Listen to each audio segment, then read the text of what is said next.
No matter how they try to belittle you.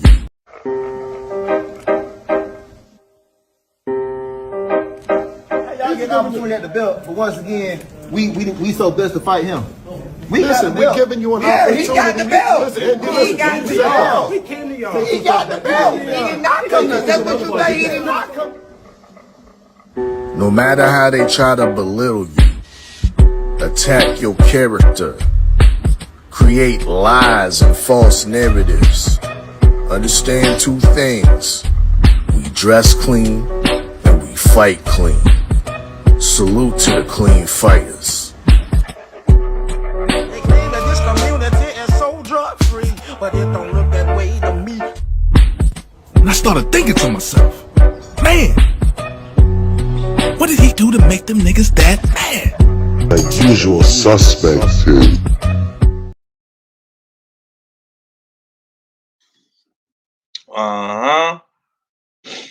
What's good? What's good? What's good? It's your boy, 503 Line, man. Hard Hitter Sports Entertainment. Oh, we back with another one, man. Yeah, we back, man. We back, man. Usual Suspect Sundays. Y'all already know the vibes. Shouts out to the chat.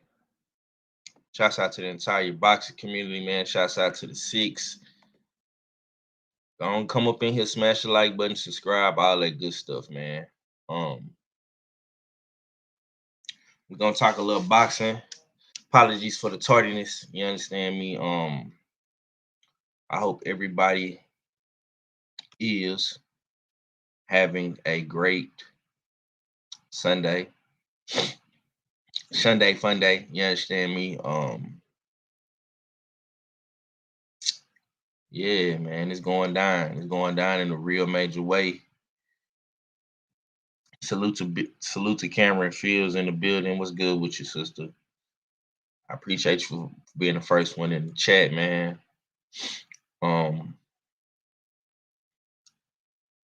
Terrence Crawford, man. Terrence Crawford. He is him, not them. And he was able to shock the world last night, beating Canelo Alvarez via unanimous decision, like I picked and predicted. I've been trying to tell people for the past 2.5 weeks that Crawford will win this fight. And he made it pretty much look very easy peasy lemon motherfucking squeezy. I don't want to be the person to say I told y'all so, but look, man, Crawford is levels above everybody underneath lightweight. And honestly, man, he's just that guy. He's just that guy. I know a lot of people, may not like the fact that he is that guy, but You know, he's that guy, man. It's proven, it's cemented, and we have to give Crawford his just due. Salute to the homie Acondo in the building. At the end of the day, homie, a lot of people might not like Crawford. They might want their favorite fighter to be the #1 pound for pound guy right now, but that's Terrence Crawford, man. That's Terrence Crawford, and at the end of the day, you got to give credit what credit is due, right? You got to give credit what credit is due.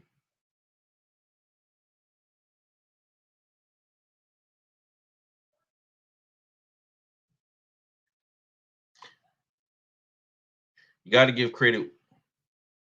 You got to give credit what credit is due. And at the end of the day, that's what we're gonna do.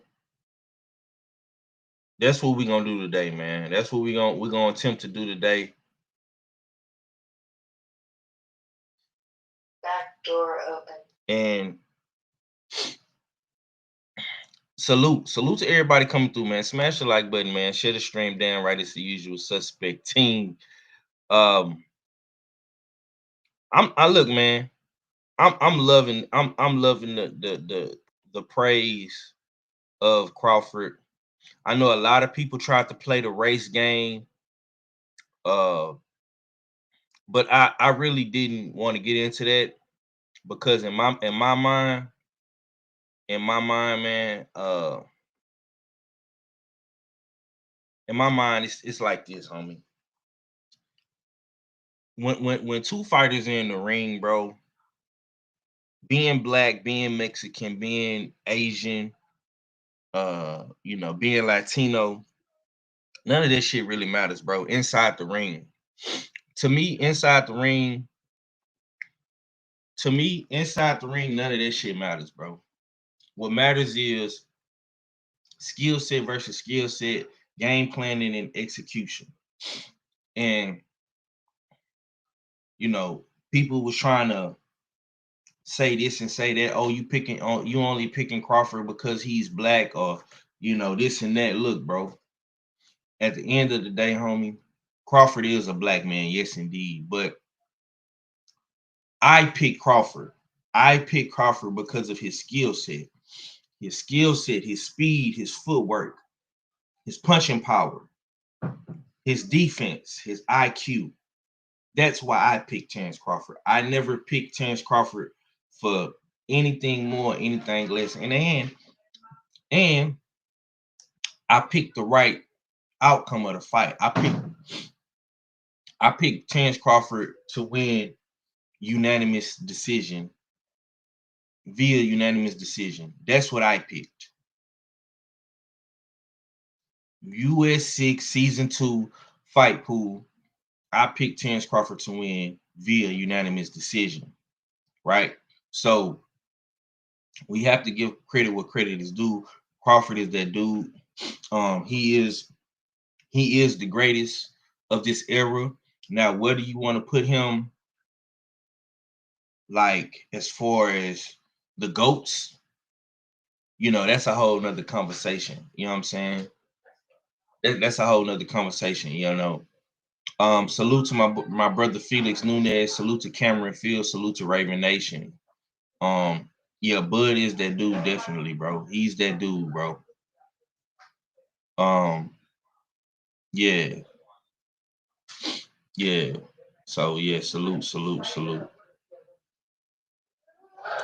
Bud, that dude, yeah, for sure, bro, for sure. Yeah, so we're gonna talk about it today, man. I got my brother, the number one Bud fan in the usual suspects. Hey, what's going down with it, big odd fella? What it do, what you're saying, what up, Juan? It's your favorite, your most hated odd fella. Back for another one. It's usual suspect Sundays. In the dig. Salute to the chat. Smash that like button, share that stream. Damn right, it's a usual suspect thing. Hey, yo, Five, this has been like, yo, it's a bad week. A bad week, because off top, week 1 of the usual suspect 6 fight pool, the whole league got to eat 3 pieces of crow. Can you believe that? Yes, sir. It's believable because I picked Patty Donovan. I got to eat crow for that. Definitely got to eat crow for the Lester Martinez and Billy fight. That fight was a draw. And what's the other fight? Boychuk? The fight out in Japan, I didn't get to see it, but nobody Yeah. saw that coming. Takai getting knocked out in the 4th round by unheralded Mexican that has already 4 losses on his record. Nobody saw that coming. So crazy first week. I'm anticipating this season is going to be highly competitive, Five. Highly competitive. So I reiterate, any of the players that are listening to the show right now, I'm gonna put my commissioner hat on right now. Deadlines will not be looked over. So if you don't make the deadline for your picks, I mean, it's going to be counted as a missed pick. I mean, there won't be any leeway, any 15 minutes after the 8 p.m. deadline or the 6 p.m. deadline, whatever it may be for that week. So keep on tapping into the usual suspect 6 fight league chat on Instagram to get further updates, continuous updates from the commish on dates and fight cards and whatnot. And questions definitely will try to be answered within a short time. Yes, sir. Yes, sir. Yes, sir. We got my brother. Stay Ready Mac is in the building. The Mac has entered the chat. What's going down with it, Brody? Shit, just got home, about to start doing some homework. Had to go rip and run around the north earlier, you know. Shit. And you was on the north side and you didn't pull up on your boy. That's nasty work, man. You know, you on the whole other side of the north. I was in Studewood, man, in Acres Home. Shit, now you know you more than welcome to come over to Garden City anytime, man. Okay. Yeah. Salute to the chat, man. Salute to the homie, the Autism Boy, Cottage 81. You should be good now, Brody. I gave you I gave you your moderating wrench, family. You good now, Brody. Okay, man. Let's go ahead and talk about it. Let's talk about it. Let's talk about it. Let's talk about it. Which one? I got a lot of crow. We're gonna talk about it all. We gonna get to the crow in a little minute. I'm waiting on some of the other brothers to pull up. Hopefully KG and Red pull up. Or at least one of them do. What called me the hitman. Yeah. The hitman. I do look like a hitman. Hey, I just bought me some new pistols yesterday too. 2 of them. Bro. My motherfucking mother-in-law. The reason why I'm actually late, man, because I had to recover. I had a little bit tequila and some tacos last night, man. So the tequila had me out for the count. Texas night. Yeah, man. So I was in recovery mode. Then when I was about to get ready and start the show, my mother-in-law came in here with a shotgun, man, and she wanted me to put the bitch together. So I had to do that. But we here. I got you over there putting them together now. Huh. Yeah, man. You know, I'm gonna get at you on the back end too, man, because I gotta ask you some questions about some FNs. I think I'm gonna give me an FN, man. Not a 5.7 though, right? I don't know. That's why I'm trying. I'm gonna ask you which one is the best one to buy. You know what I'm saying? Matter of fact, yeah. Okay. If you're free next weekend, I'll take you to a spot where I get some of my pistols for cheap, and you don't have to worry about an FN. We'll get you something even better and just as good, like a Canic. A Canic is Just know that's what we're gonna. Yeah, just look up. Porter. Okay. Yeah, for sure, bro, for sure. All right, let's go ahead and get into it, man. Salute to the chat, man. Salute to everybody pulling up, man. Smash my like button, share the stream, damn right. It's the usual suspect team. I got my boy the Hitman Mac is up in here, aka Stay Ready. I got all fella in the building, and we gonna talk some good boxing, man. So sit tight, smash the like, you know what I'm saying, and get in the chat, man. You know what I'm saying? Let's talk. Let's go ahead and get into it. Let's talk about the legacy of Crawford. After beating Canelo, is Crawford officially the GOAT of this era? I'm gonna start off with you, Mac. What before we talk about the fights and break them down? Do you feel like Crawford is the GOAT I of this said era? it before the fight. I literally said it before the fight. If he beats Canelo, he is the GOAT. I'm not changing how I feel or how I think. And don't get it wrong. I know people gonna say Floyd, fought the most champions. I know you're gonna hear people talk about what Sugar Ray Robinson did in his era, what Sugar Ray Leonard did, what Muhammad Ali did. Yeah, it's all cool and all. But we've never seen, he was the first in the 4-belt era to go undisputed in 2 different weight classes, let alone go and to super middleweight and become undisputed. So he's the only fighter to ever go undisputed in 3 different weight classes, period. That's before the 4-belt era and during the 4-belt era. He's a 4-division unified champion, a 5-division champion, and the only fighter ever to even go up from lightweight to super middleweight super middleweight. Like you've never seen that before. The closest you had to that was Roberto Duran going from lightweight to middleweight, and he lost. And he was an old man. Crawford is 38 years old and did that. He was older than Canelo. And not alone, he's undefeated. In every aspect of his career, he's been counted out. From when he first got the title, when he went over there to England, to when he fought Breeders Prescott. Breeders Prescott had 2 losses when they fought. And people still had Breeders Prescott to win that fight. When he fought Gamboa, everybody was pulling on Gamboa, including Max Kellerman. We talked about that on the stream last night. We talked when he fought Hammer and Hank Lundy. People thought Hank Lundy was gonna knock him out. When he fought Victor Postal, oh man, everybody except Tim Bradley had Victor Postal beaten Bud. You get to welterweight, Keith Thurman gonna beat Bud. Sean Porter gonna beat Bud. Earl Spence gonna beat Bud. And then the Canelo last night, I'm one of them. I just didn't see him putting on that weight to go up to. I just didn't see him putting on that much weight to going up to beat somebody like Canelo. I've never even seen Canelo get hit like that. Okay, it's nobody that could tell. Even when Bivol hit him, Bivol wasn't catching Canelo like Bud was catching Canelo. We've never that granite chin is real, but I got to give Bud all the credit in the world. Those accolades speak volumes when it comes to the sport of boxing.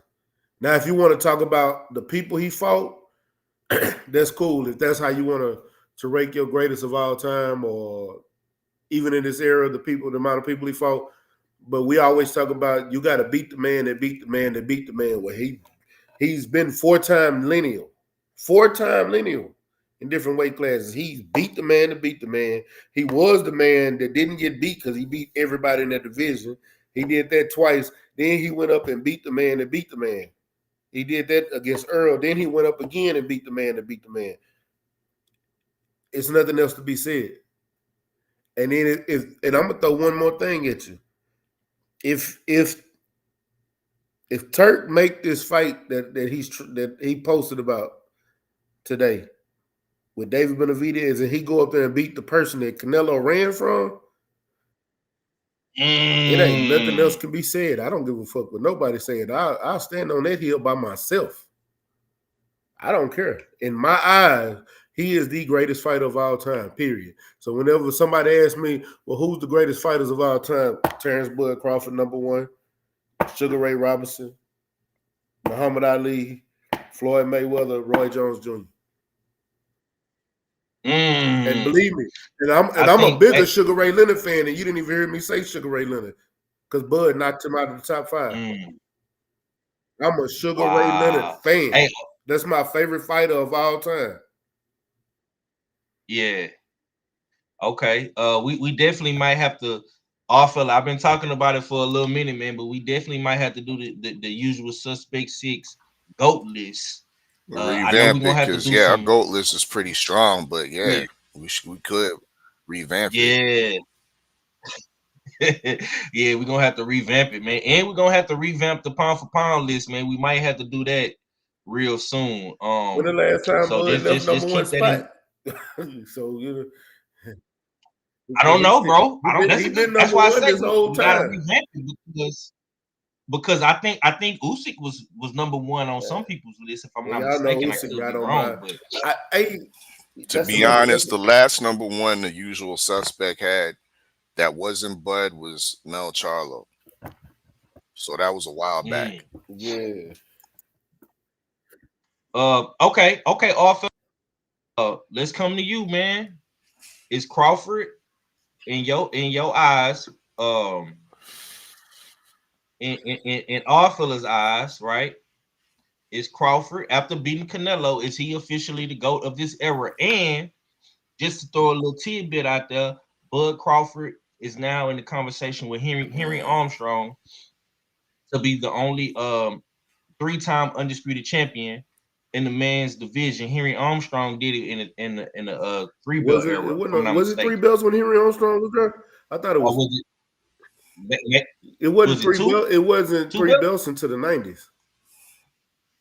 Okay, well, I think so maybe Henry did it with 2 belts or 1 belt. You know what I'm saying? So just to throw that out there. So I'm gonna look it up now. So Bud now sits in the classroom with a guy like Henry Armstrong, man. That's legendary, bro. Go ahead, Arthur. Yeah, it's legendary. It's definitely greatest of all time type material. But to say that he's the only GOAT of this era, I don't know. I don't know if I want to reach that far, even though I'm a Bud protector, a proud Bud protector with my flashlight in my pocket damn near every day. I think he is goated, but I think there's GOATs of this era because even though I think we're caught up in the recency bias of what had just happened, we can't forget a month ago we're just goating Usyk. What happened to that? I didn't. I mean, we're goating. A lot of people were goating Usyk. You know what I mean, and deservedly. Yeah, deservedly. So that's why. Well, when I bring Usyk up in that light, that's why what I mean is like I can't just say that Bud's just the GOAT of this era when Usyk's around with him. And there's nothing wrong with having 2 GOATs of the era. It means that we're a pleasure to some high level great boxing in this generation. That's all it means. But it doesn't take anything away from Bud's accolades and what he's been able to do.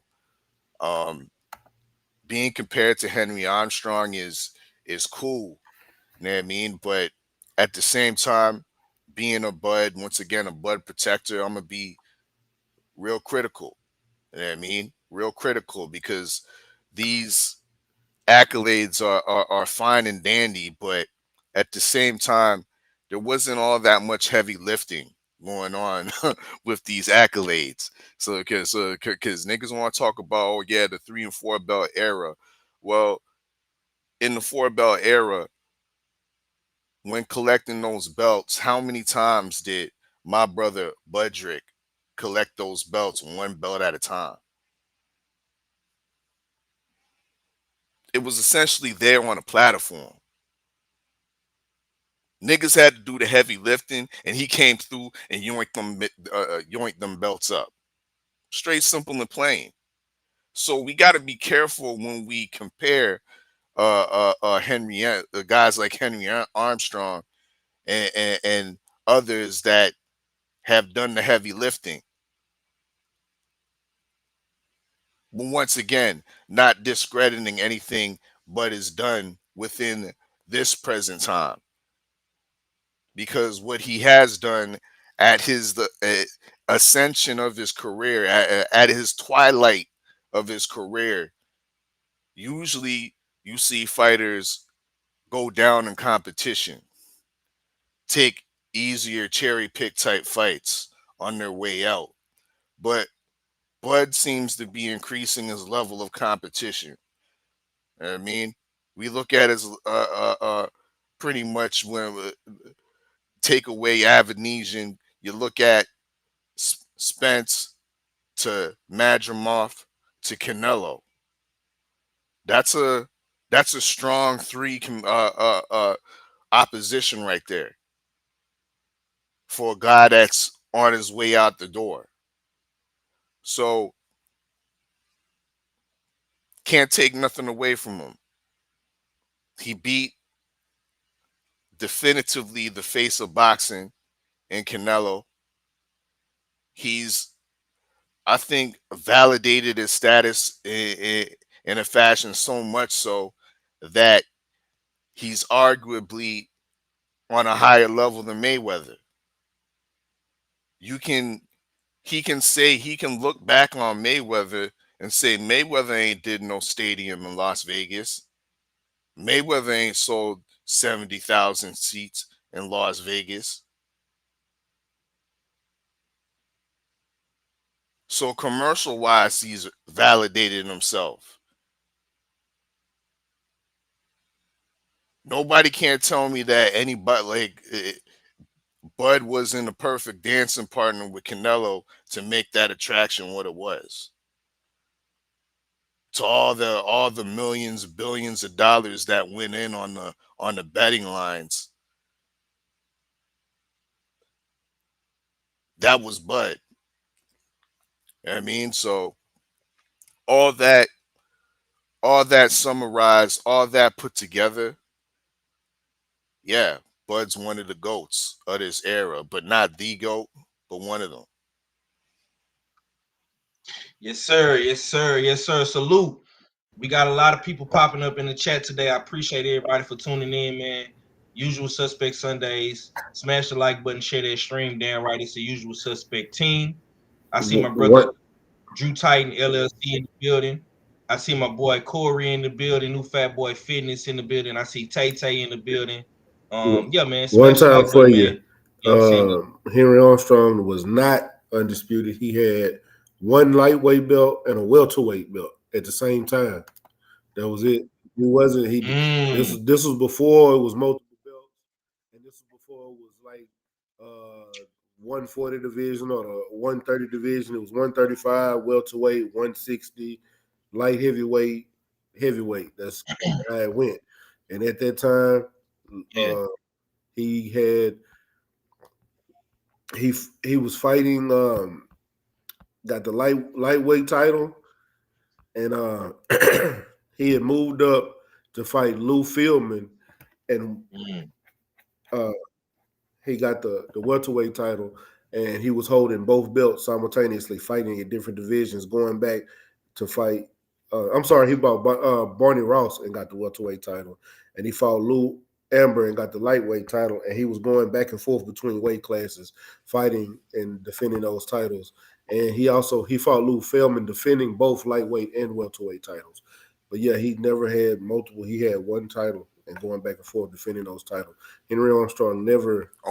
Come on, bro. Like, you making it seem like it was. I'm not just, saying, you know, but you got to look at it. Hold on. man. No. We not. I'm not gonna do it like that. When I'm saying only one title, I'm not. At that time, it was only one title. It was only one champion. You were the lineal champion at that time. Same thing in the Sugar Ray Robinson era. It wasn't a bunch of titles.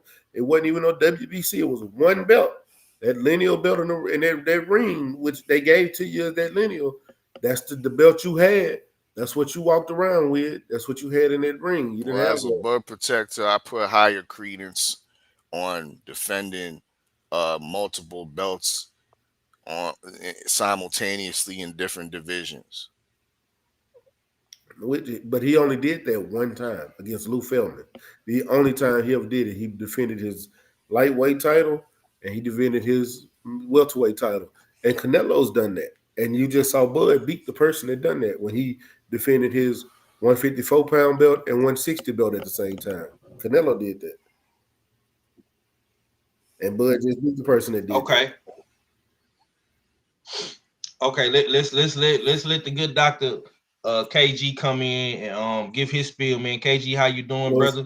I'm glad we got one half of Supreme Beast in the building. I was hoping Red was gonna pull up as well, but if Red can't make it, we got the good doctor in the building. How you feeling today, brother? Bro, that goes to show you the conversation me and you had. Ain't mean shit. I went right to sleep as soon as I got off the phone with you. So hey, bro, trust me. Trust me. I can't be mad at you, bro. I understand, bro. Man. Yep, what's going on, everybody? You know what I'm saying? That damn car, that damn motherfuckers going to bed. I walked in the house, it was like 3-something in the morning. Bro, that's crazy. No cheeks, but I'm coming in the house at 3 in the morning. That's crazy, bro. Like I told KG, bro, I didn't go to sleep till 5.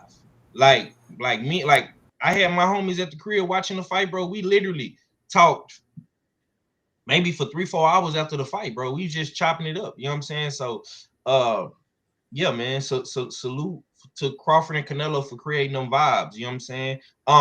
But let's get KG involved in the conversation as well. And I'm gonna ask you a different question, KG.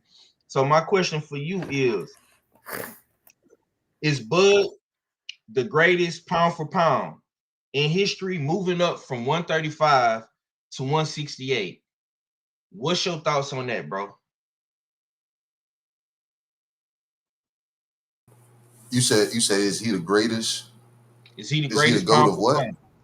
Is he the greatest pound for pound, moving from 135 to 168, and he's still winning? What's your thoughts on that? Is he the greatest pound for pound fighter we have? What I'm gonna say is, I want to say yeah, for real, because it's a lot of guys that move. You know what I'm saying? They navigate through our divisions. You know what I'm saying? This weight class, that weight class, maybe because they got to listen to their body, and their body is saying, no, you can't make it. You see more appetizing fights. You know what I'm saying? In Bud's case, he's held titles, you know what I'm saying, everywhere he's damn, you know what I'm saying, where he's went, and then he's damn, this is his 3rd time becoming undisputed. I remember when undisputed was like something that it was hard to obtain because you can never get the guys with the belt to fight. And then the guy with the belt either usually moves up to another division or he retires, or once he gets the throne, you know what I'm saying, those damn belts get scattered amongst the damn division all over again. So Bud was able to then be in 3 different divisions where he was able to become undisputed 3 times. So I heard our fella speaking. I don't know what the conversation was about, but I heard our fella say something about heavy lifting. It's a saying, you know what I'm saying, back in the damn day. They say you work hard, you play hard. Then there came that damn quote that says we work smarter, not harder. So if you took the route and collected this belt, that belt, you know what I'm saying, you start building notoriety, start building a fan base, and then I come about and I take it from you, What we talking about? I worked smarter. You know what I'm saying? You did, you know what I'm saying, took that route. It's not because you chose the route, it was just somebody had to take the route, but when it came to that route, you still have something that I ultimately want. Just because that's the damn route that you're going don't mean I didn't want it either. But you just made it a damn shorter trip for me because look what you got. So do your thing, man. You know what I'm saying?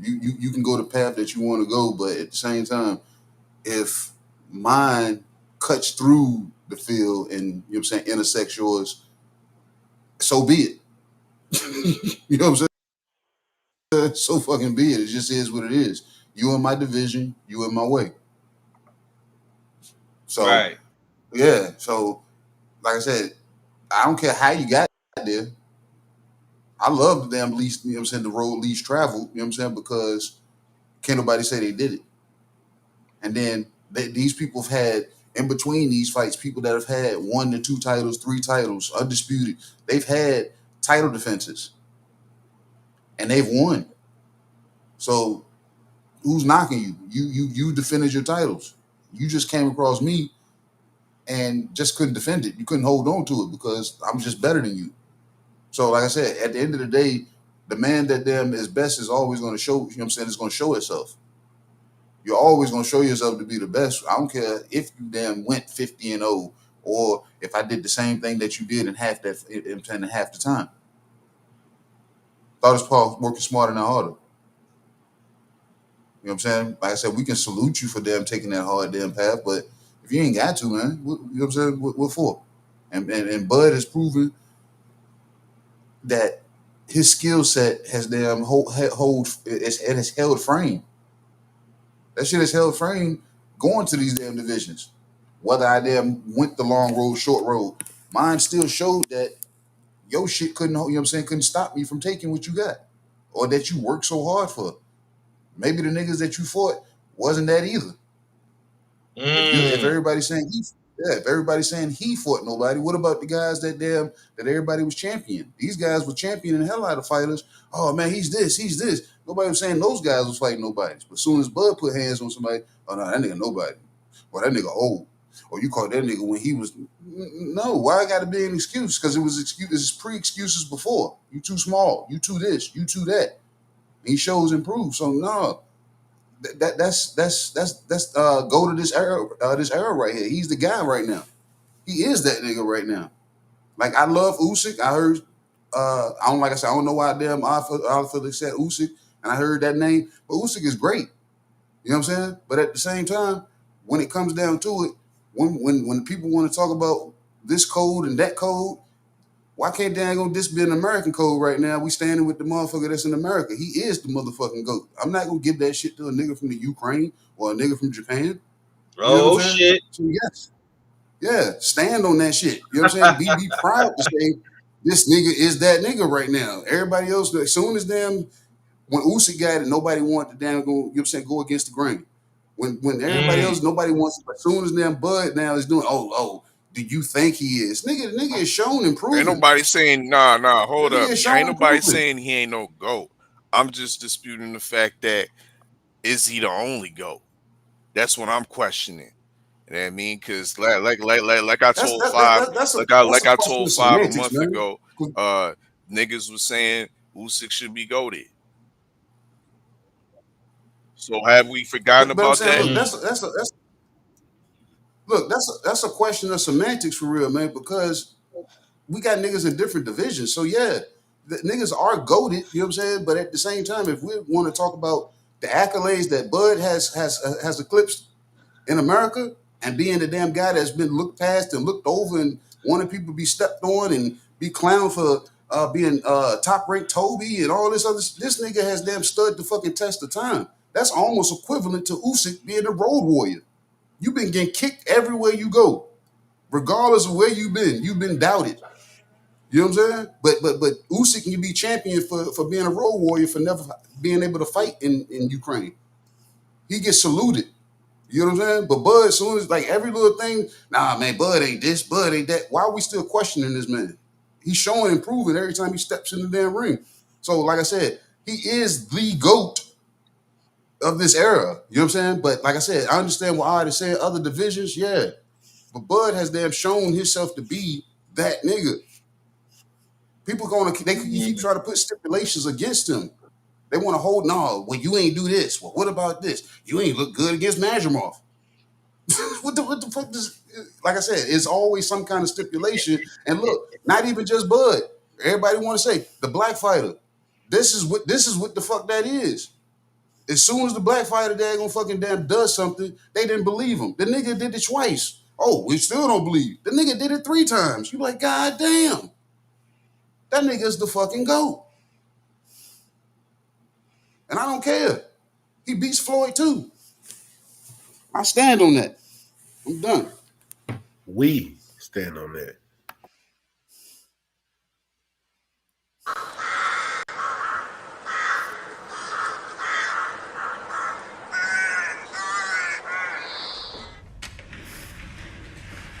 What is this? A crow. What is in it?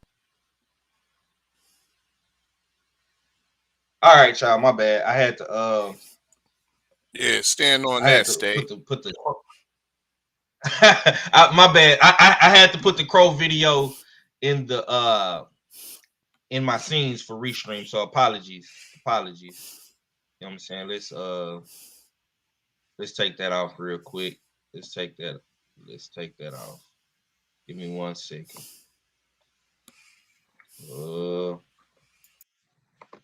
Let's take that off.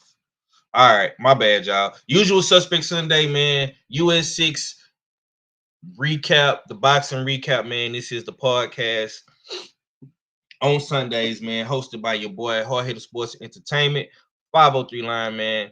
I got my brothers in here with me today.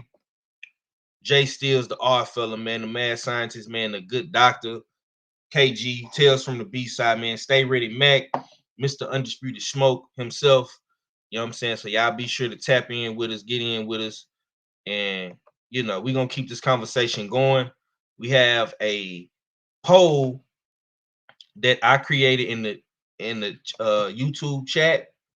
And I want everybody to please go and vote. Put your votes in the chat for me if you can. And let us know if Crawford is the GOAT of this era, y'all. Let us know. Okay, man, let's keep the conversation going. I think everybody is voting on the poll right now, but please make sure to vote. Smash the like button, like I say. Now let's get into the actual fight itself. And I'm gonna start with you, KG. KG, did the weight, ring size, timing give Crawford an unfair advantage, or was it pure skill, man? Break down what you saw in the fight, and why do you think Bud Crawford made this win look so fucking easy last night, bro? Bud went into this fight with no excuses, man. Because you guys, I know you guys can probably tell me better. Based off this fight being undisputed, the sanctioning bodies still hold their rules based off of whatever their sanctioning bodies. So correct me if I'm wrong. Was there not supposed to be a 10-pound rehydration clause in this fight? It doesn't. It's not applied when it's undisputed. It's only with Okay, the but I'm just IBF. saying they could have, right? If it was just solely for the IBF, yeah. Okay. Well, okay, if they wanted to tie that to the IBF and actually honor that, there would have been a 10-pound rehydration clause. But like I said, there was no concern there. Team Bud was completely fine with Canelo coming in at whatever weight that he came in at. Whatever weight Bud came in at. Like, there's no, you know what I'm saying, no big deal. Nobody made a big deal about testing. You know what I'm saying? Like I said, it was no excuses. It was just the better man, you know what I'm saying, beat the man that's supposed to be in the face. So, and what was the exact question that you asked, Five? Okay, so did the weight, ring size, or timing give Crawford an unfair advantage, or was it just pure No, skill? it's just pure skill because I don't even think the weight, because everybody made a big deal about the weight, Bud being smaller. He's too small. Canelo's bigger than him. Or how is he gonna carry this weight? I've never known Bud to have a gas tank issue. So I was like, the gas tank is gonna be tested to a degree. And the first time I saw him breathing hard, like in between rounds, I want to say it's probably about the 10th round, but his face was still calm. But you can see the body, you can still, you know what I'm saying, the pace had started picking up. But that's by the 10th round. That was about by the 10th round. Like up until that point, and then even during that time, Bo Maga told him to take a couple of deep breaths. He took a couple of deep breaths, and when he calmed down, the breathing had calmed back down also. So the man was pretty much fresh. Hold on. Let's have some fun with these haters in the chat real quick. Okay. KG, I want you to address Ruben. He's in his feelings. And block this dude out my chat. We don't play those type of games over here, homie. We don't play those type of games. But since you want some attention so bad, nigga, we gonna give you 5 seconds of fame, cake ass nigga. Crawford is ducking Benavidez. Beat Benavidez first before you call yourself a king. Get this nigga the fuck out of here. Get him up out of here. Get him up out of here, bro. You are so in your feelings. How the fuck can he dunk Now, Benavidez? How? Like, explain that to me. I like really. I was going. I know he said jigger. I ain't gonna lie to you, you ignorant son of a bitch. I wish you before y'all blocked him, he could have explained how the fuck Crawford can dunk somebody, and he ain't never the nigga they never even thought about fighting each other. That's never been a discussion, never been in the plans until Turk made a post today, you ignorant son of a bitch. They're not even in the same weight class. Yeah, Benavidez at 175. Mm-hmm. 175. like, And bro, like we can't, like, bro, we I was saying, ahead, and me, y'all know I'm a David Benavidez fan, so I've been kind of Yeah. keeping up with the current training. The weight that he's been lifting and everything he's been doing says nothing about him fucking them being able to make it 68 again. Nothing about that. You know what I'm saying? This man is doing a lot of damn heavy lifting lately to Man, yeah, because to he's get trying to more get his acclimated power at at 75. 175, right? What'd you say? I said he's trying to get his power back at 175. Exactly. So he ain't doing nothing to damn even consider going back to damn 68. He don't want to lose that muscle mass that he picked up. hold on, fuck that. Hold on, listen to this, bro. We're not even an hour plus into the show, bro, and we already got these Latino dudes coming up in here trying to discredit Terrence Crawford. Bro, the man just won the belts last night. Can we at least give this man his flowers and his recognition, bro, before y'all niggas start coming up in here moving the goalposts, bro? Right. Like, come on, bro. We was gonna talk about what Turkey said eventually later on in the show, of course. But my nigga, you coming up in here, you super duper emotional, fam. And for you to play with the N word, I'm gonna block you, homie. Cause I don't play them type games, bro. I don't know you. You know what I'm saying? For you to come up in here like that, being ultra aggressive and sensitive at the same time, cause you in your feelings, cause Canelo got beat the fuck up in school last night. You need to be applying that same pressure to Canelo, cause he was the one that didn't fight Benavidez. It's not Terrence Crawford's fault. And y'all niggas be getting the game fucked. It's not Terrence Crawford's fault, bro, that he didn't fight Benavidez. Yeah. Like, what the fuck did Crawford got to do with that? I don't know. It's weird, Five. It's like these trolls out here and these cinnamon glazes think that because your boy got beat, Bud has to inherit Canelo's sins. The sins of ducking Benavidez. No. When you inherit the undisputed belt, when you obtain the lineal champion, you don't also obtain the sins of that fighter. Fuck out of here with that shit. Not only that, bro. Look, and this is the kicker. Canelo has 2 fights left on his $400 million fight deal from Turkey. He has 2 fights left. And guess what? You know who else is fighting on Ryder season? David Benavidez. He's fighting who? Anthony Yard in the main event in less than 3 months. That fight is almost 2 months away now. It's in November the 22nd. David Benavidez is fighting Anthony Yard. If Canelo really want to drag his nuts, Viva la Mexico Corones, all that bullshit. Yeah. If he want to Viva la Mexico, he can Viva la Mexico his ass to 175 and fight David Benavidez in the next fight in 2026, bro. What the fuck are we talking about here? Yeah, that's how you restore your legacy, Canelo Let's fans. do it. Yeah. Let's come on, man. Like that shit don't like. And I'm sorry, KG. I didn't mean to break your cook, bro. But when I seen this dude coming up in here with that bullshit, I had to address that nigga, man.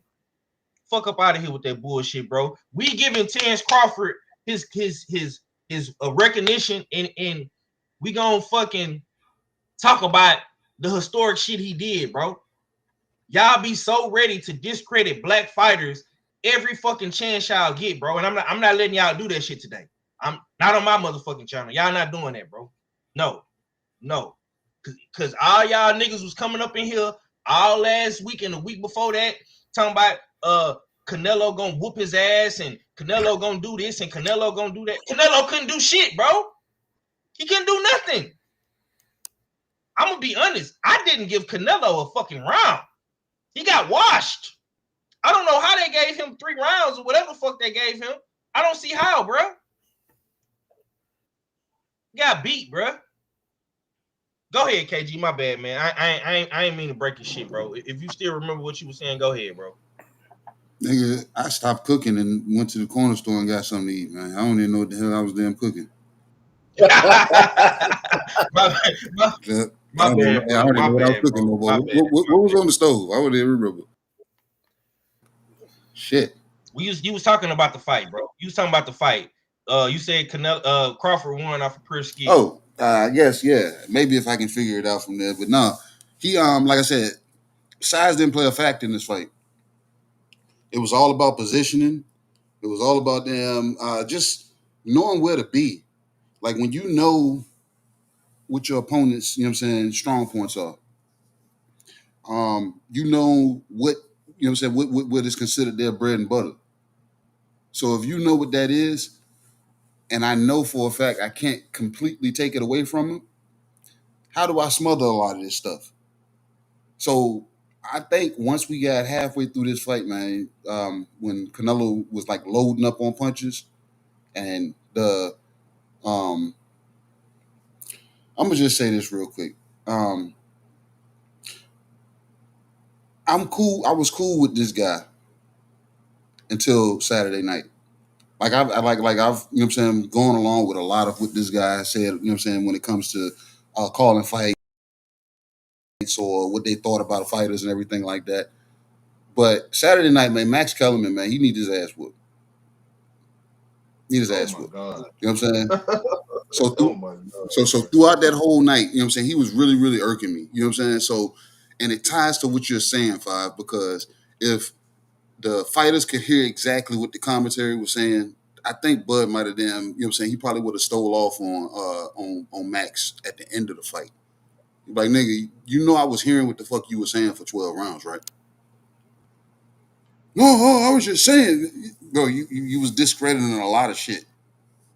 Like, and I've like me, when you would hear Max on the damn panel with Jim Lampley and whoever the third person may be, whether it be damn Larry Merchant or Andre Ward or, you know what I'm saying, whoever, he still called it. You know what I'm saying? But that last night, man, he almost like he put on his best impersonation of damn Larry Merchant. Man. Or a mixture of, you know what I'm saying, Jim Lampley with it. Like, you were just saying a lot of unnecessaries. Like your commentary was like it was unnecessary. It was like you were forcing a lot of fillers. Yeah, and it was like I don't know, man. It made me look at Max totally different. Like this whole week, like made me Whole look at Max facts, whole weird. But facts. like I said, yeah, it's just weird, bro.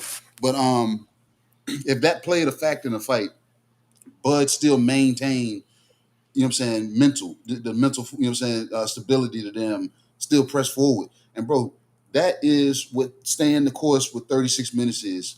Maintaining boxing IQ, maintaining my intelligence, staying on my square. Bud went in and took the pages out of being evasive like Floyd, being smart like Dan Bivol, and not getting into 50-50 exchanges. And let me correct that. Being evasive like Skull, but being evasive like Floyd, but making him pay for the mistakes. And then combination of those three and sprinkling, you know what I'm saying, the bud sauce on it and saying, know what? I'm still going to fight this dude in the process. So he stayed away with the 50-50s until he wanted to engage.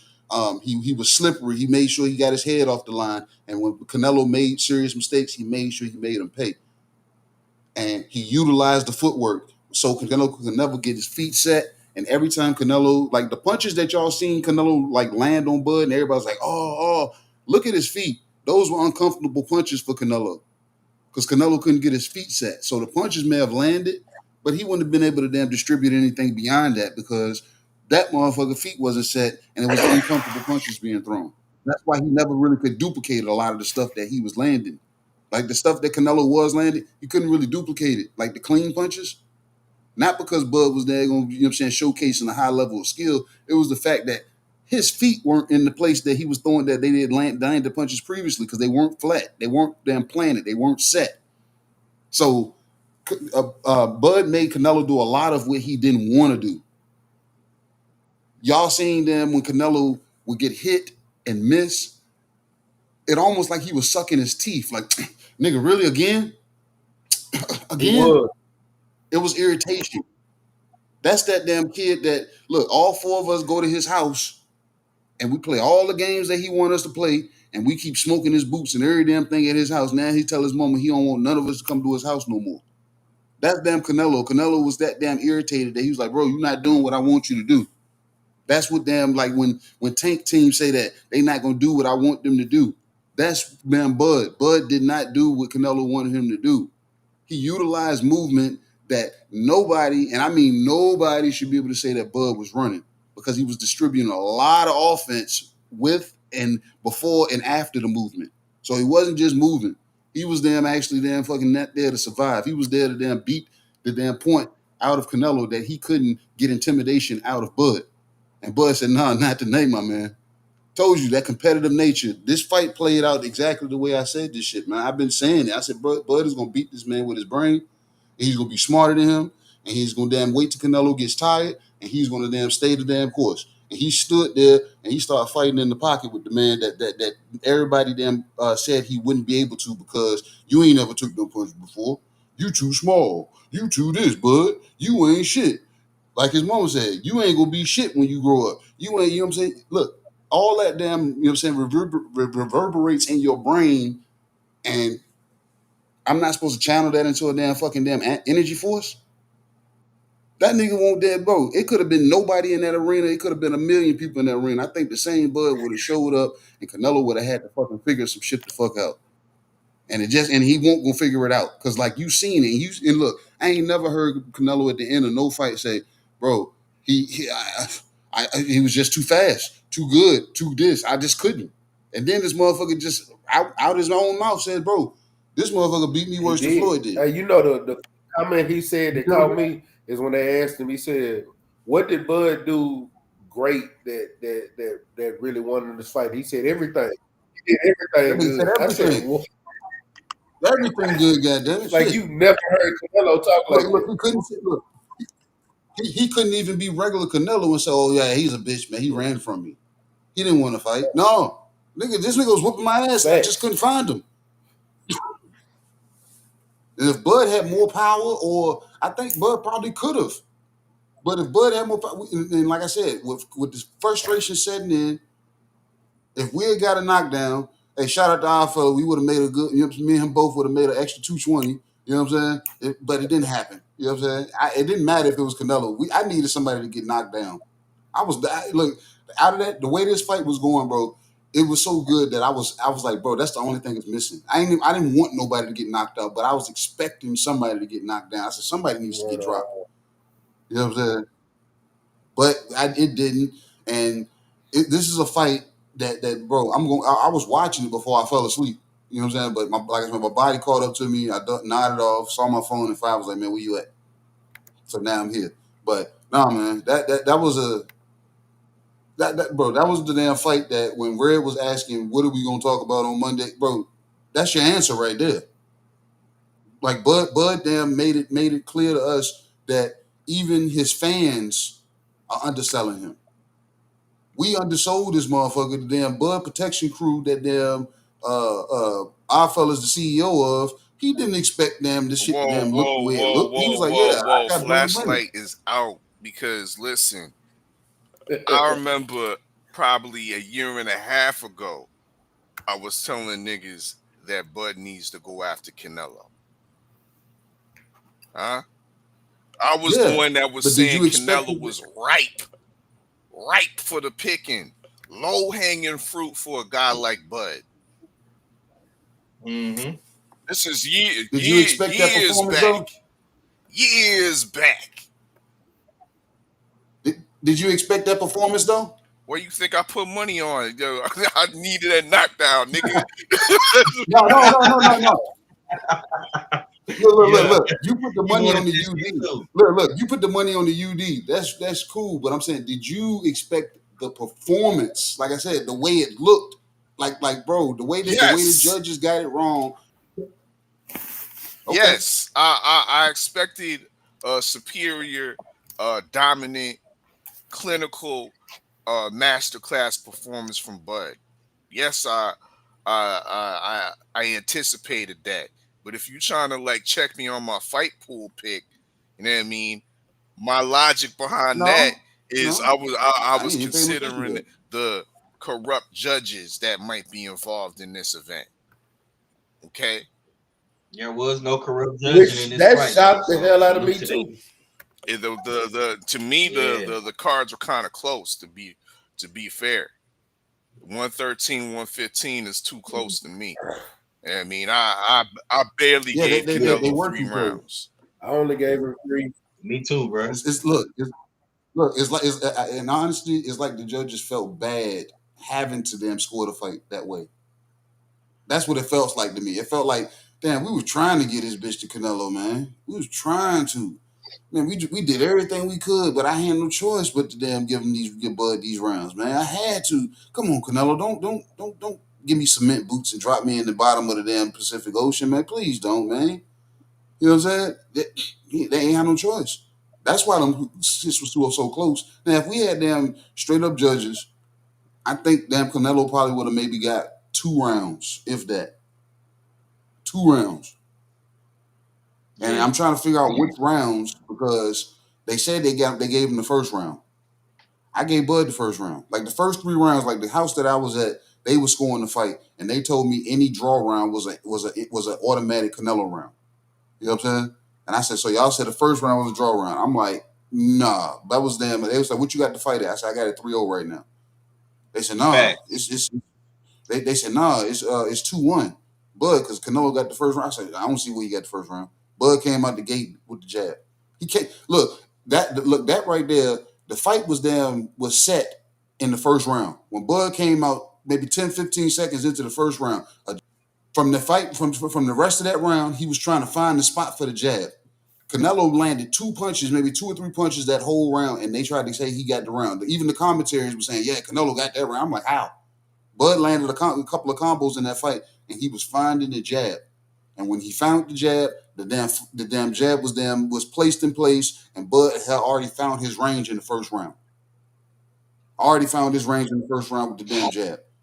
And when the fight went on from that point, Canelo had to now he had to navigate past the jab that he should have damn smothered in the first round to make Bud have to readjust, to have to do something different. But he never made Bud have to readjust because Bud damn had already damn established the fundamentals. He beat him with smarts, he beat him with fundamentals, and beat him with being first. Okay. Salute to the homie Tracks in the building. Salute to my homie Mahari in the building. I see you, homie. I see you. Salute to Cash TV. Now see, I don't mind Cash TV coming up in here talking his little shit. Like I say, bro, long as y'all are not being racist or disrespectful, we cool with that. Like he said, you sound like a hater. It's still King Canelo. He's the GOAT. Canelo will be back. I can respect that. You know what I'm saying? I can respect that. Do your thing, bro. But just like I say, just keep it non-racist. You know what I'm saying? And non-disrespectful. And you can say Canelo is still a GOAT for all I fucking care. You know what I'm saying?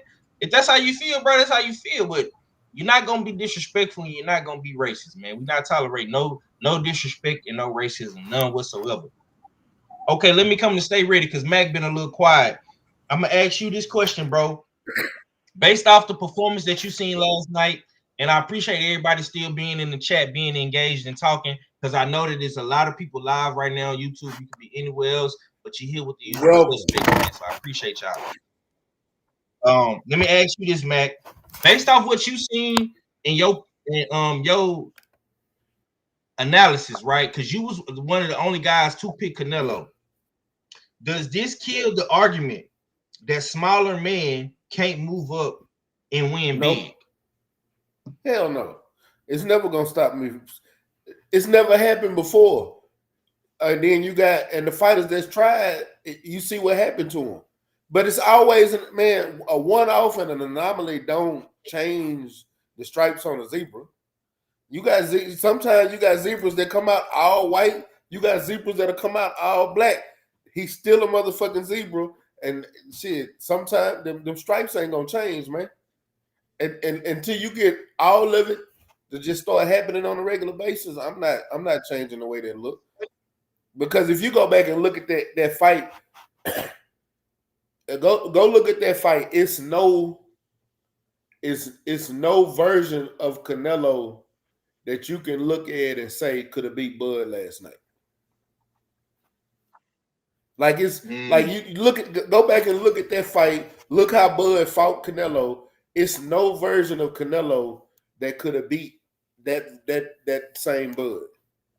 And let alone it be a younger, more explosive Bud. And Bud's still athletic and explosive, but a younger, more explosive Bud would have been even worse.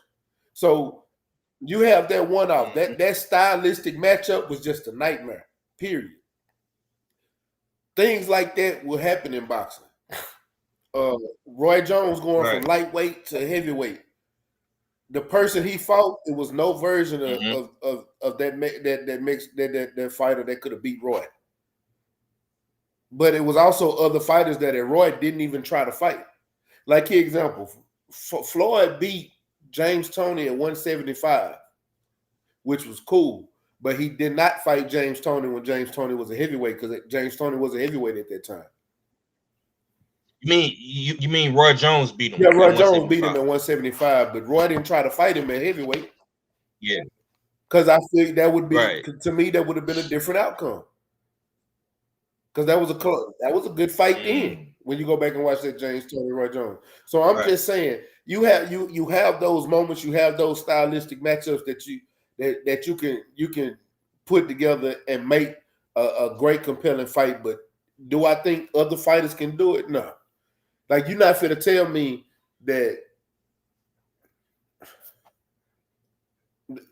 Key example, you're not about to tell me that somebody like Teofimo Lopez is gonna go from 140 or 147 and shoot up 2 weight classes, or better yet, go him going up to 154 right now as we speak, and Teofimo going up to fight Fundora. Who you pick? Okay. Yeah. So basically, what you saying is Bud is a one of one. Bud is one of one. Henry Armstrong was one of one. Sugar Ray Robinson was one of one. You have those generational talent fighters, and it's not like they're their own person. You can't. I cannot put nobody else in their shoes and say that person can do it. Is it somebody else in boxing that has that ability? It might be. Tank might be that person. Shakur might be that person. Hell, you got who else? Arthur Baturbia might can go Devin to Haney, Arthur Brian Baturbia of Haney. a Bivol might can go to heavyweight and be that person. But until we see it, I'm not saying it's possible. That you have those only generational type talents can do that. And make it a compelling fight. Hell, you saw what happened to Kell Brook. Okay. And Kell Brook was a monster at 147. Went up to 160. What happened? I'm just saying it's not. It's not. Everybody can't do it. It's not meant for everybody to do it. But that was a. Bud is a generational talent. He's a generational Hall of Fame fighter that we'll never see another fighter like him again in our era. But these youngsters are coming up more athletic. If they keep training, if we keep getting the skill level, if these fighters keep training these up and coming fighters and they don't keep going to other sports and they can stay in boxing, then we might see it. Okay. Let's go to All Fella. This and after that we're gonna get into the Crow session. I want All Fella to break that down. All Fella, was this pure skill from Crawford, or did Canelo underestimate him based off what you saw, bro? Nah, I don't believe there was any underestimation coming from Canelo. I think he put in his maximum effort. I think he put in maximum preparation. So much so that he looked somewhat depleted coming into the weigh-ins. We saw the preparation of him in enlisting Boots Ennis to help him with some work.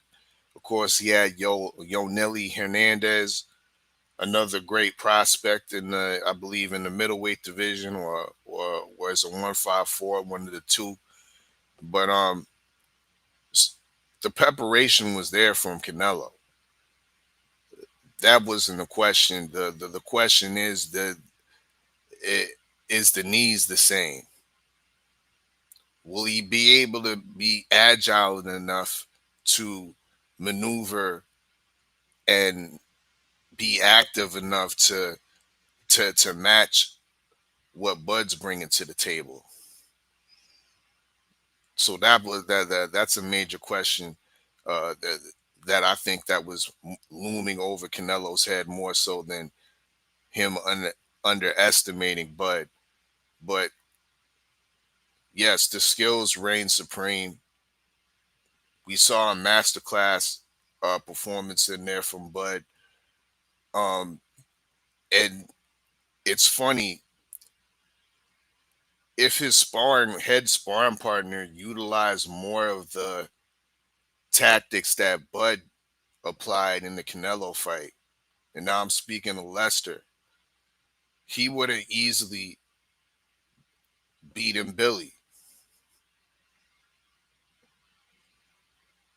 But you see a great performing, and you see all facets of skill level. You see the ability to move around the ring gracefully and then stop on a dime to execute a punch and still maintain balance and be defensively responsible with it.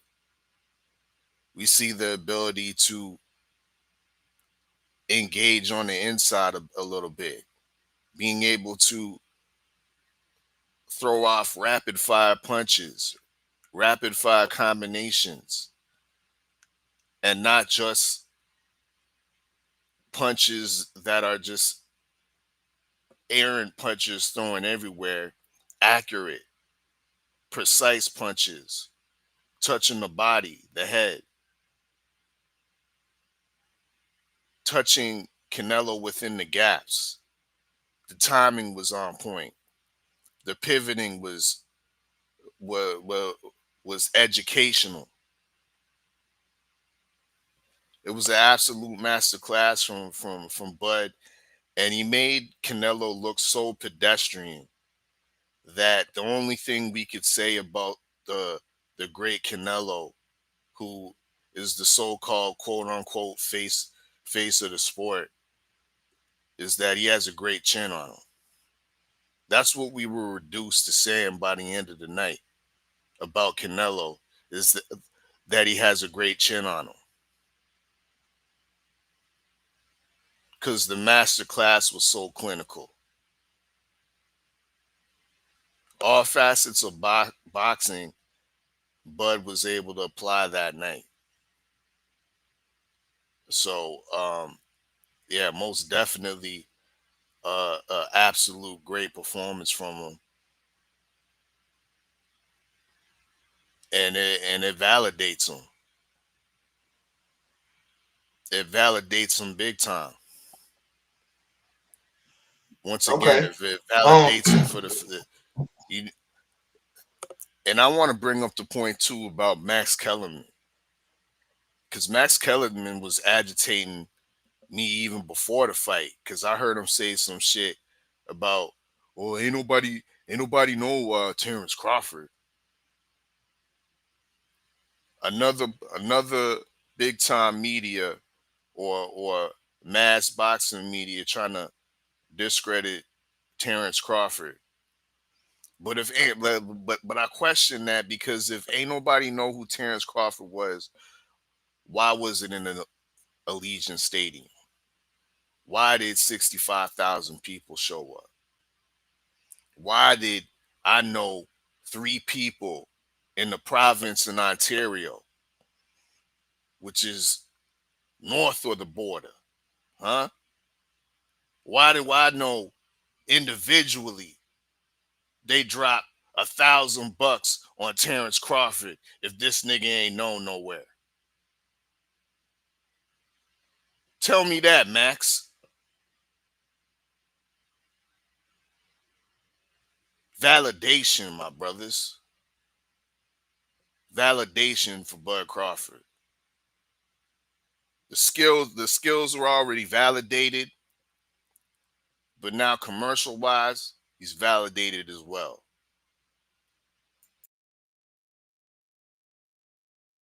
All right, all right. Salute to Oz Racing in the building. The homie say Turkey messing up boxing with these bogus matchups. How is that bogus, man? Y'all boys is crazy, man. Track say big respect to both fighters to take the risk. All shouting on the internet on fighters with empty non-defeats. Yeah, man, you know, bro, it's crazy, A5. man.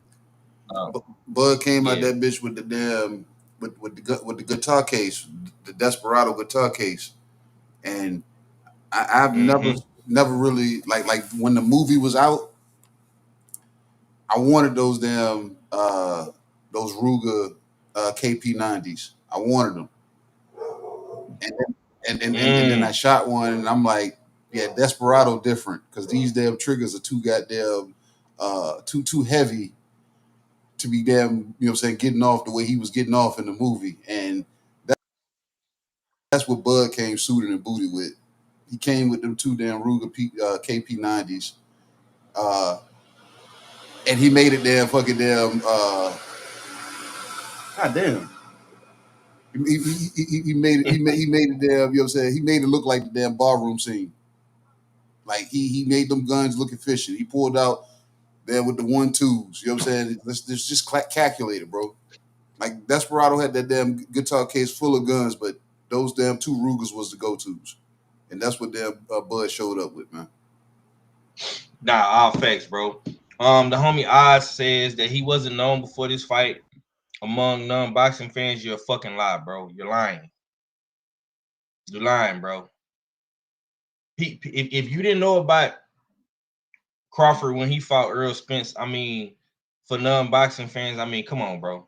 Like Bud has y'all act like Bud ain't been on this stage before. Like he just didn't fight Earl Spence 2 years ago, bro. Like, come on, man. Like y'all gotta stop the deflecting and the discrediting, man. Give the man credit what credit is due, bro. Like, you know what I'm saying? Like y'all gotta relax, bro. Like now I will say the promotion and the media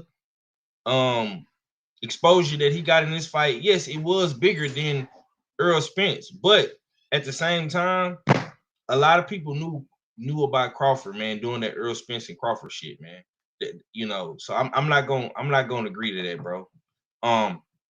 But anyways, man, let's get into this Crow session real quick, man. This is for everybody that went against the Mexican in the Takan fight, and Billy, Lester Martinez, and of course, Patty Donovan, Lewis Crocker, and of course, my man Mac, he picked Canelo.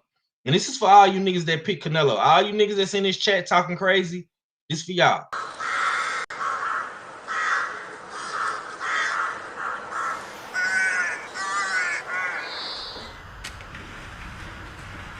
What is this? A crow. What is in it? Vitamins and minerals. Everything the body needs. Do you realize how difficult it is to get a hold of a prime cut like that out here? Flashback. The crow. The crow. The crow. The crow. The crow. The crow.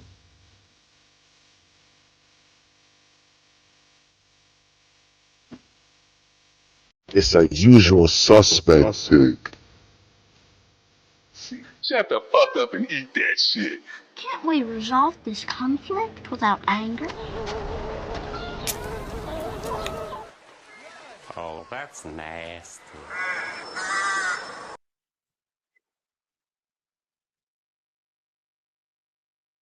All right. Now,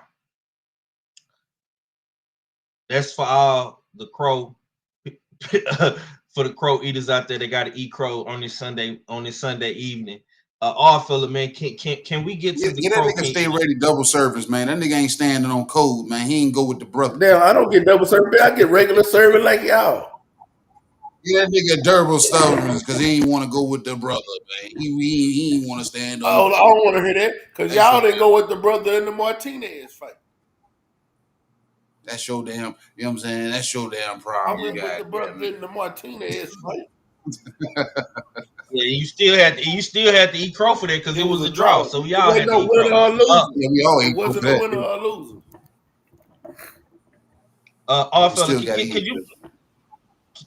Fella, could you please break down the crow servings for week 1, season 2 of the US6 fight pool? Great brother, thank you, sir. Indeed. Yeah, week 1 was crazy, 5. I mean, week 1 was crazy because we had multiple servings, and the first serving started early Saturday afternoon. Over there in Ireland, there was a title fight in the welterweight division. Okay, IBF title on the line. We had a rematch between Lewis Crocker and Patty Donovan. I haven't been able to watch the fight yet, but from what I hear, Donovan might have got robbed, of course. So shout out to the players that recognized that Crocker was fighting in his hometown, and he might get some home cooking, a hometown decision. And Crocker came up with the split decision victory in his hometown against Donovan. I picked Donovan to stop Crocker. I thought it was going to be easy work. The way it looked in the first fight, I thought it was going to be more of the same, and the judges wasn't going to come into play. But I was wrong about that. You know what I mean? Served me up. We also had niggas ate crow for Boyachuk. Boyachuk versus Adams. Shout out Brandon Adams. I made a nice little tidy sum off of Brandon Yeah, I Adams. didn't eat crow on this one. So salute to him for coming through with a very impressive victory. It was clean. As the fight went on, I think that there was more separation. He was picking Boyachuk apart, and it was about Boyachuk just not getting knocked out. He was on his super survival mode.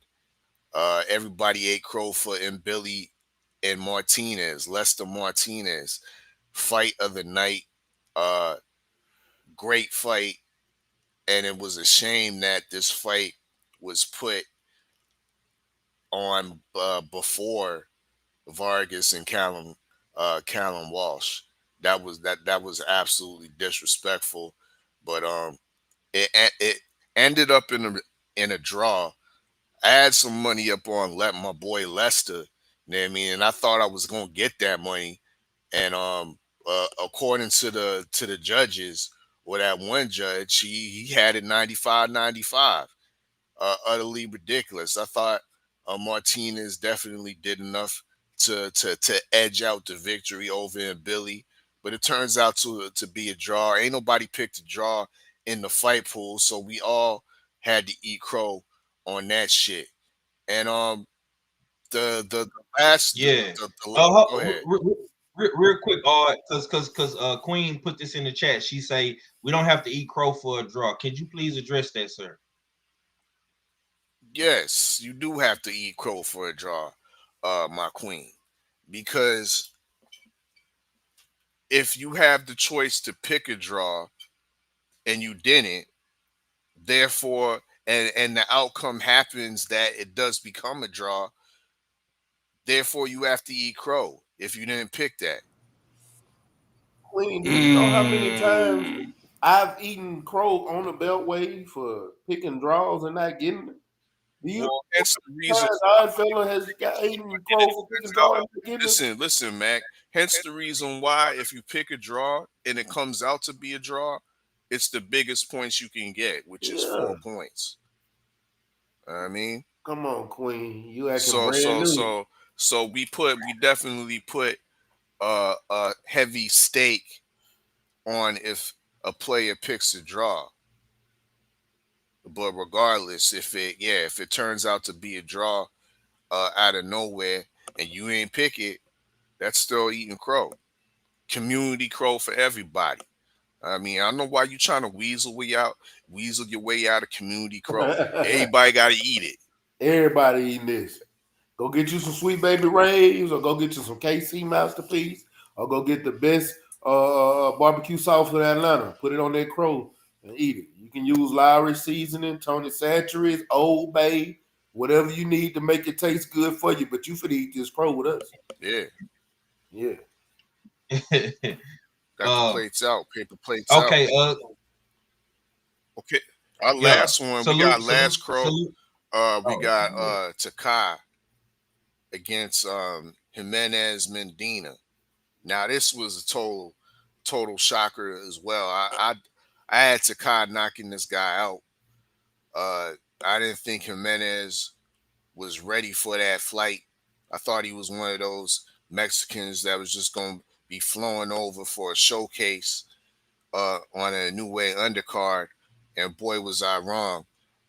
Jimenez came in there and stopped this motherfucker in 4 rounds, and now he the WBO champion. Go ahead, 5. Yeah, man. We're gonna continue with the US6 fight pool week 2. Salute to Felix Nunez in the super chat with the $2. He say appreciate KG bringing up the Desperado guitar case. Yeah, man. I had to do a little research, man. I seen the video on Instagram where somebody was breaking it down, and Crawford did. And it's crazy because Crawford paid homage to the Latino community, man, with the guitar case and the mariachi band. He didn't come out on no hip hop shit. I thought he was gonna come out with a rapper, but he came out with the mariachi playing in the Desperado case, man. And people is still coming in here today hating on Crawford, man. These Latino dudes, man, it's One of crazy. my favorite movies of all time. And as soon as they started playing, I was mad because I'm like, y'all got this dude to sing the song, he messing the song up, but I'm cool with it. But yeah, the Desperado. I'm like, is this what Bud coming out to? Then I seen that guitar case. Okay, Antonio Banderas. I'm looking for a man they call Bucho. Bucho. Yeah, That's one bro. of my Like he favorite paid movies, dog. Yeah, bro. Like it's crazy, man. He paid He said, homage. "What's in the case? What's in the to case?" He said, My "My guitar. Like It's just my guitar. Hey, Yeah, man. So I just looking for yeah. a man they call Bucho.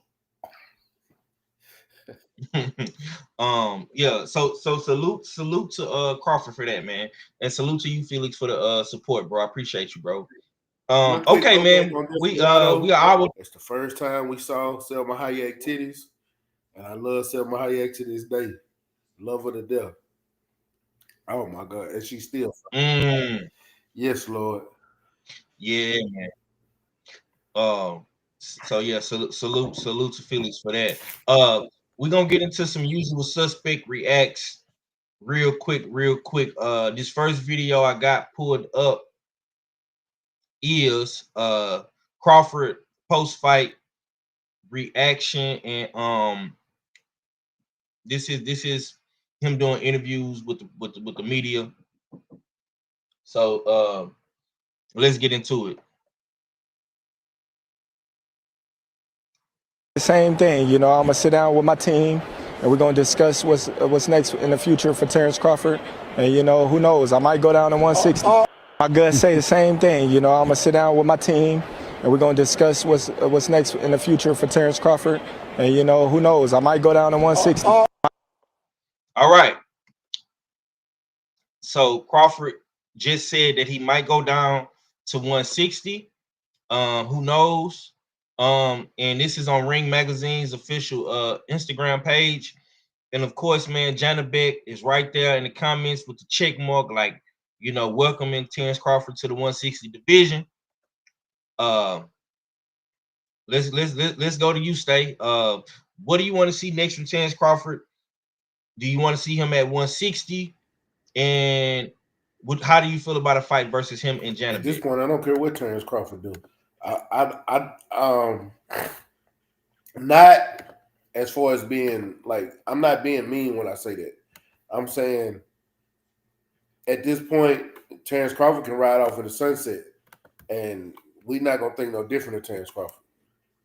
Like he's riding on a high horse right now. And me personally, I want to start seeing our fighters go out on their shield. You know what I'm saying? Going out on top, not looking like a shell of themselves, i.e. Sugar Ray Leonard losing to Terry Norris, Roy Jones losing to Tarver, Glenn Johnson, Kawasaki, or Bernard Hopkins getting knocked out the ring. I want to see our fighters going out on top. We watch what is it? Saddam Ali beat Miguel Cotto the way he did in the end. And Miguel Cotto, Saddam Ali was the smaller fighter, but beat the brakes off of Miguel Cotto. I don't want to see our fighters go out like that. So if he was to retire right now today, I'd be happy because he's going out on top in his career. But if he decided to stay and get him a couple of more bags, hey, go down to 160 and beat a Jenna Beck, or go down to 160 and pull Boots up to 160. You know what I'm saying? I'm just throwing something out there. Go stay at 168, and whoever's left here, Caleb Plant's still there. I know that's maybe not something everybody want to see, but it's still fighters at 168. If whatever Crawford decides that he wants to do for his career at this point, he has the golden ticket. He has that Willy Wonka golden ticket. He can do whatever he wants to, when he wants to, and how he wants to. And I'm fine with whatever he chooses. Me personally, I would rather him go out and say, "Fuck it."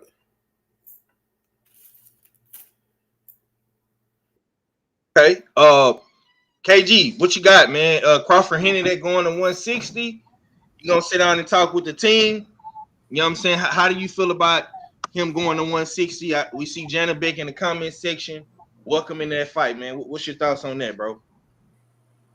Janabek just wants some attention.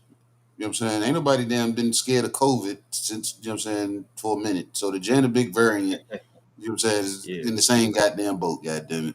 Take some vitamin C and go outside and get some air. Shit goes away. You'll be fine. But me honestly, I'm fine with Bud retiring. I'm fine with him retiring. That's, you know what I'm saying? That's me. But if he's saying I go see what's up with, you know what I'm saying, sit down with the team and see what's up at 60, it's gonna be, and if that's the case, it's gonna be the case of working smarter, not harder. And if that nigga looking to damn go for a fourth time, hey, I'm with it. And especially, why not go to 60 and do it?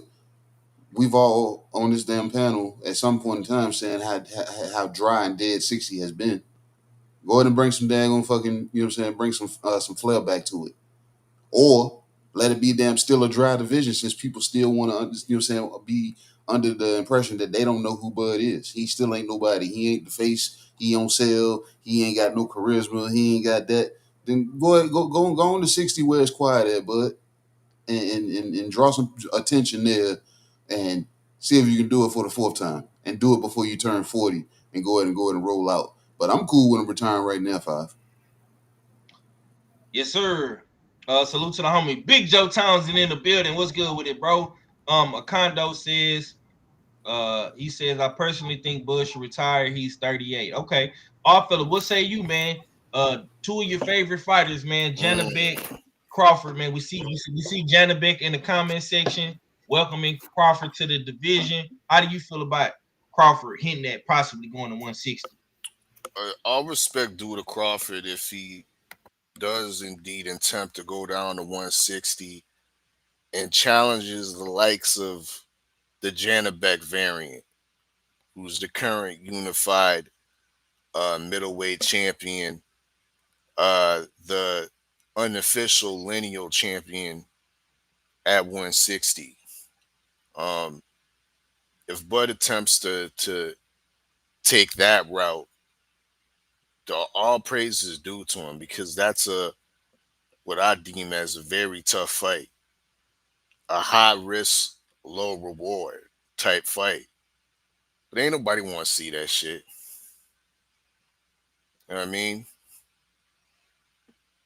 Cool. Some of the brothers think that Bud should retire, but the vibes that I'm hearing from and that I'm receiving from Bud doesn't seem like he wants to retire right now.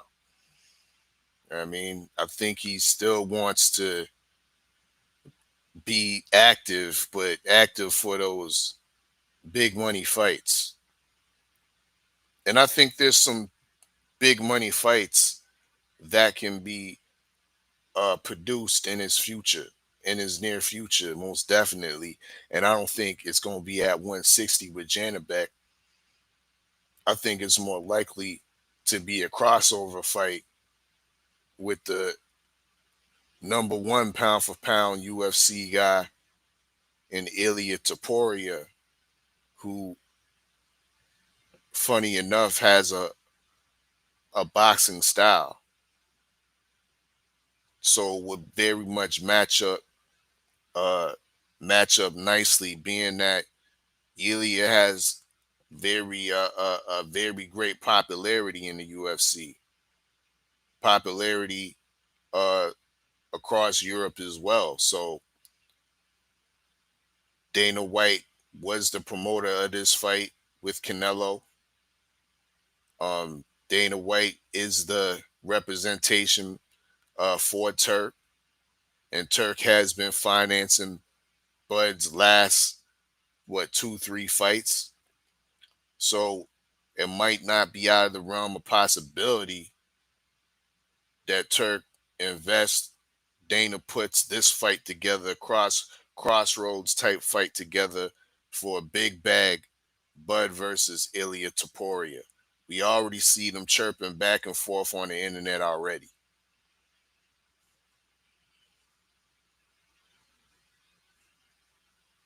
Ain't nobody want to see no Janabek fight with Bud.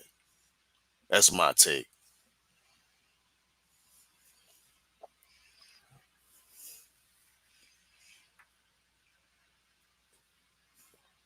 You on mute 5 if you talking. All y'all smash that like button, share that stream. Damn right, it's a usual suspect ting. Usual suspect Sundays. Crawford shocks the world, but he ain't shock us. Indeed. Stay ready. Your mic good? Let me hear some. Yeah, I'm still here. Okay, five Yeah, just dropped out. He's everybody gonna fall dropping off. back in. I'm over here doing homework. Everybody dropping off like flies. Oh, there you go.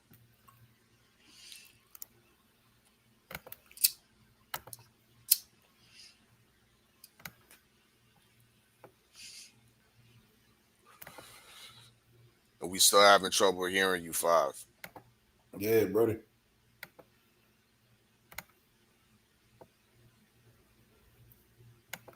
But so okay, here you go.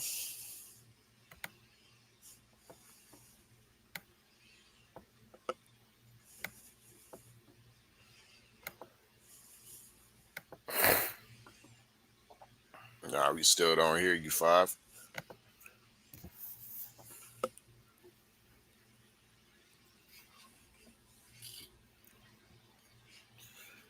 Sound like we might have to go back to StreamYard.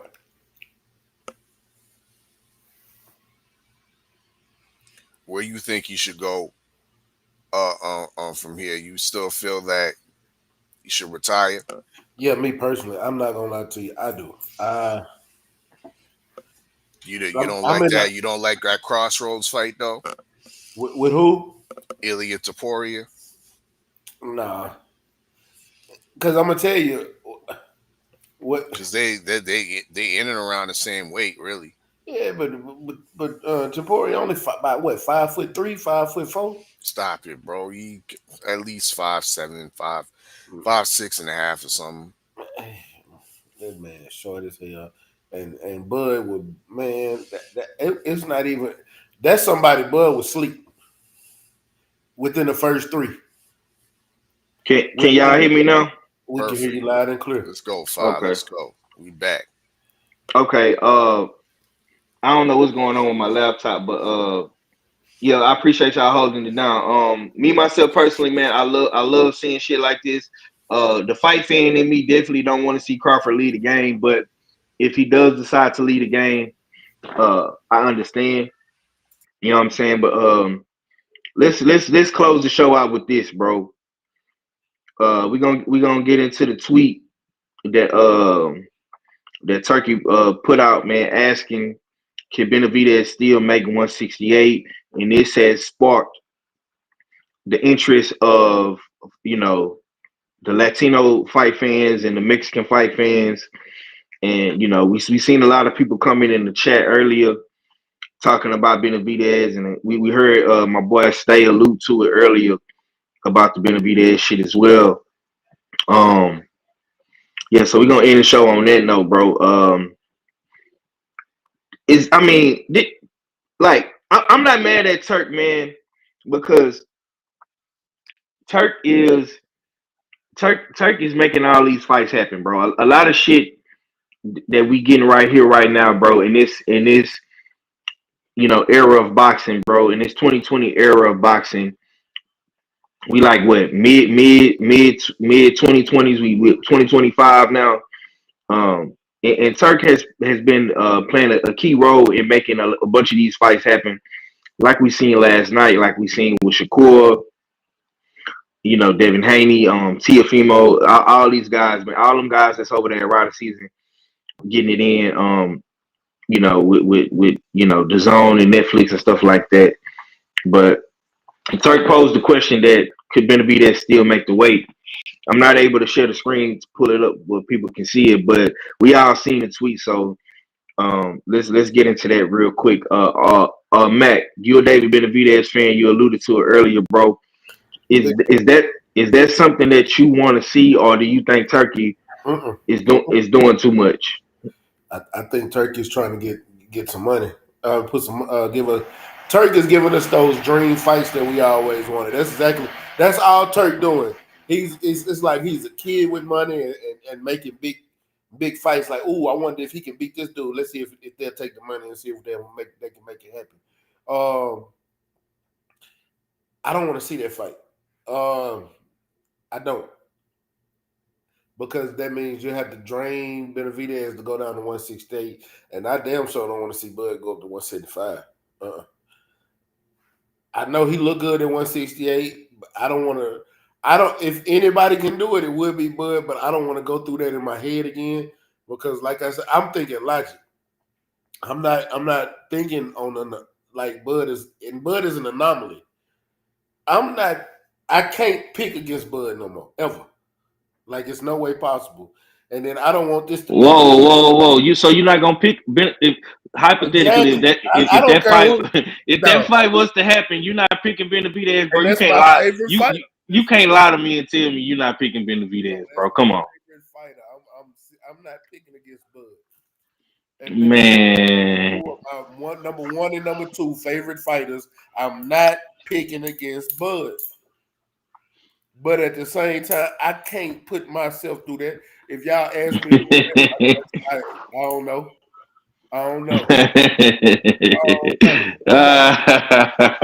No, let's sit there and think about we sitting there trying to figure out how David Benavidez is not gonna stand in Bud like Canelo.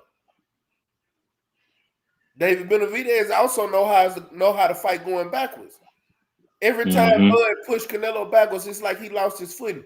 Bro, let's talk. I want to talk about that. Canelo, when he fought James Kirkland, when he fought Austin Trout, he walked Austin Trout down. He fought James Kirkland. He fought Triple G. Bro, Canelo was going backwards, countering, doing good things until he got himself together against James Kirkland and put him and pushed forward. But at the beginning, Canelo was bouncing back, countering shots, doing what he wanted to do. In the first Triple G fight, he was on the back foot the entire fight, fighting off the back foot. In this fight, Bud had moments where he was pushing him backwards.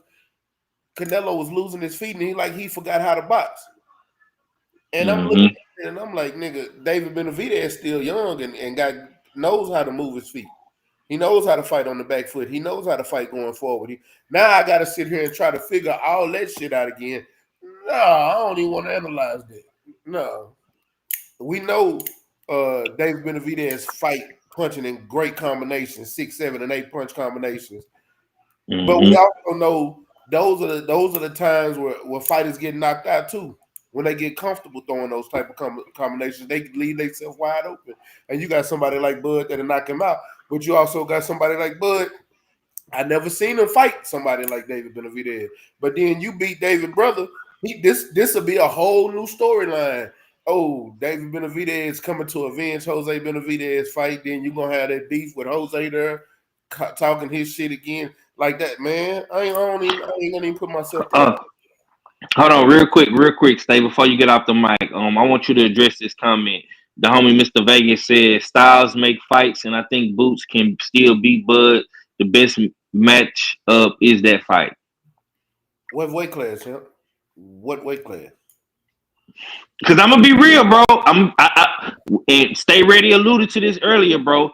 I repeat, I do not want Crawford to go back down below 160 and try to fight. I don't want him to go. Dropping down 2 weight classes after going up 2, we saw what happens when fighters do that. Why? Why would we want that fight? We just seen him go up to 168 now. If Bud and Boots fought at 160, okay. But is Boots gonna go up to 160? Like we got to make things make sense now. Hypothetical fights is cool, but let's make it make sense. Boots ain't even accomplished nothing at 154 yet at all. Like, look who he's about to fight. Look who he is about to fight. Yeah, He it's a hasn't difference. accomplished a thing at 154 yet. He barely has fought. Has he even fought at 154 yet? No. So you want Yeah. him to fight Crawford at 160. So that means he generally he had to move up 2 weight classes to fight Crawford at 160. And Boots being a talented fighter. Boots not Crawford. Skill wise, great, but Boots is not Crawford. Crawford is a different monster. I don't see Boots being great at 160 until I see what he can at least do at 154. Because we didn't even really see what he can do at 147. We seen him fight one person at 147. One. Right. So I'm not gonna. Boots hasn't showed me the fighter that we put all the emphasis on him to be yet. We know he's great. We said the same thing about Charles Conwell. I knew Charles Conwell is a exceptional talent, but he hasn't fought nobody yet. And then when he went out there and got a good fight, he lost. I got to see what Boots is gonna do first. I got to see what I can't just throw him in there with Bud yet. He has to prove that he belongs in there with Bud. Just because he looked good don't mean he belongs in there with Bud. We've seen a lot of fighters that look great throughout our whole life, as long as we've been watching boxing. But Okay. I like Boots. Yeah, for sure. Let me stroll back up real quick to my sister Queen in the chat. She says she missed the beginning of the show. Did y'all discuss the quality of production? No, I said no, it. we didn't. No, we didn't. I Let me say this real quick. I love the quality of production from Netflix, man. Netflix is top tier. We were, I think, a little skeptical because of the buffering situation with Mike Tyson and Jake Paul, but it did buffer a little bit on my end, but we was able to get through the fight. I love the presentation that Netflix put together. My only quarrel, my only beef with Netflix, and this is kind of a Dana White thing. You said that you wasn't going to, when you came in the boxing, you were going to let us not have to sit around and wait so long, and you was gonna run through the show. They did not do that. They did not do that, Dana. Now, yeah, if you saying that you're gonna make these fights more faster, and dudes having podcasts is doing the intermissions and all that, we still having the same problem because uh Crawford and Canelo didn't get in the ring to what, like 11 o'clock Central. You know what I'm saying? Like, that's kind of late, my boy. That's kind of late. So y'all still got some shit to work on, man. You know what I'm saying? Y'all still got some shit to work on. But overall, though, I love the quality of production. It was great. All fella, what you got on that? Real quick just to address Queen real quick. I didn't like it, bro. I think there's a clear difference between the production that MVP Promotions puts on Netflix and what we saw last night from Ring Magazine and TKO. Because I didn't see no animated 3D graphics that we saw in the Mike Tyson Jake Paul fight, or even in the Serrano Katie Taylor fight. Like, it just looks a lot better over MVP side. It flows a lot better. Their docu-series, their content in between the intermissions of the fight flow better. They gave us one docu-series and kept on replaying it every intermission of the fight yesterday. Ridiculous. So many gaps, created boredom, where because some of these fights were sleep inducing. You know what I mean, particularly the Vargas fight, Vargas and Callum, but the content in between did not help. The commentators to me were poor.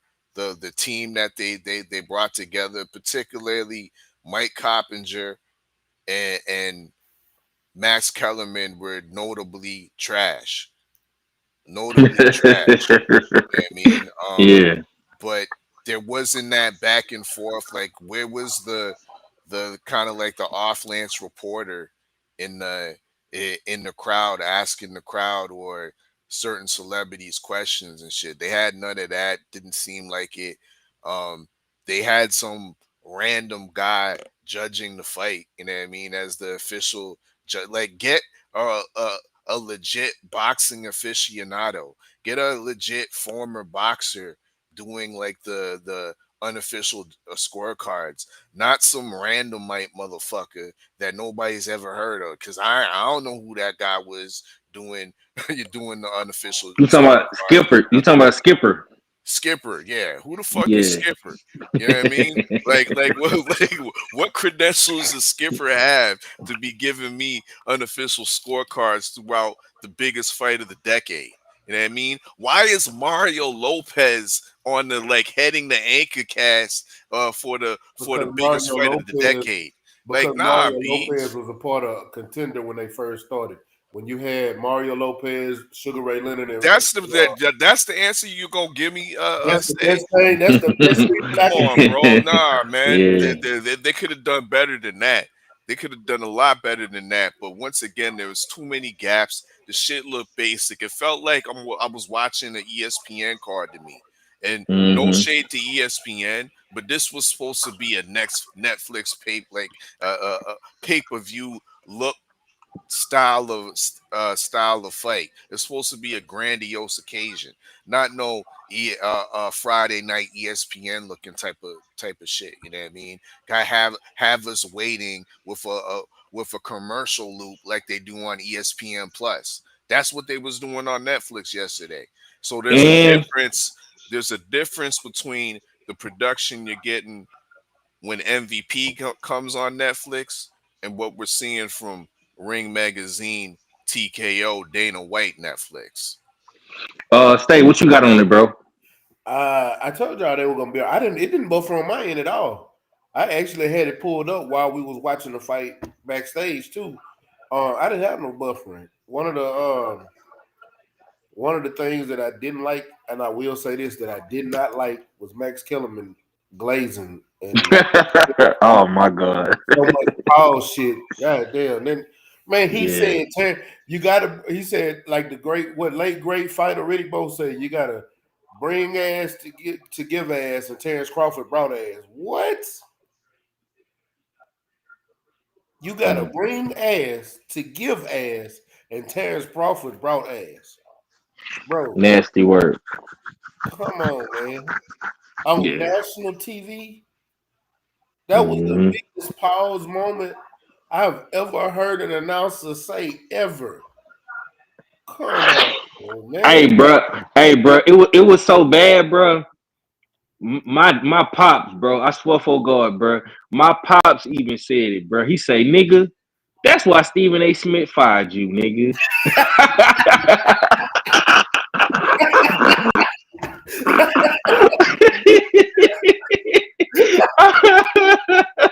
My daddy said this shit, bro. I bust out. We all bust out laughing, bro.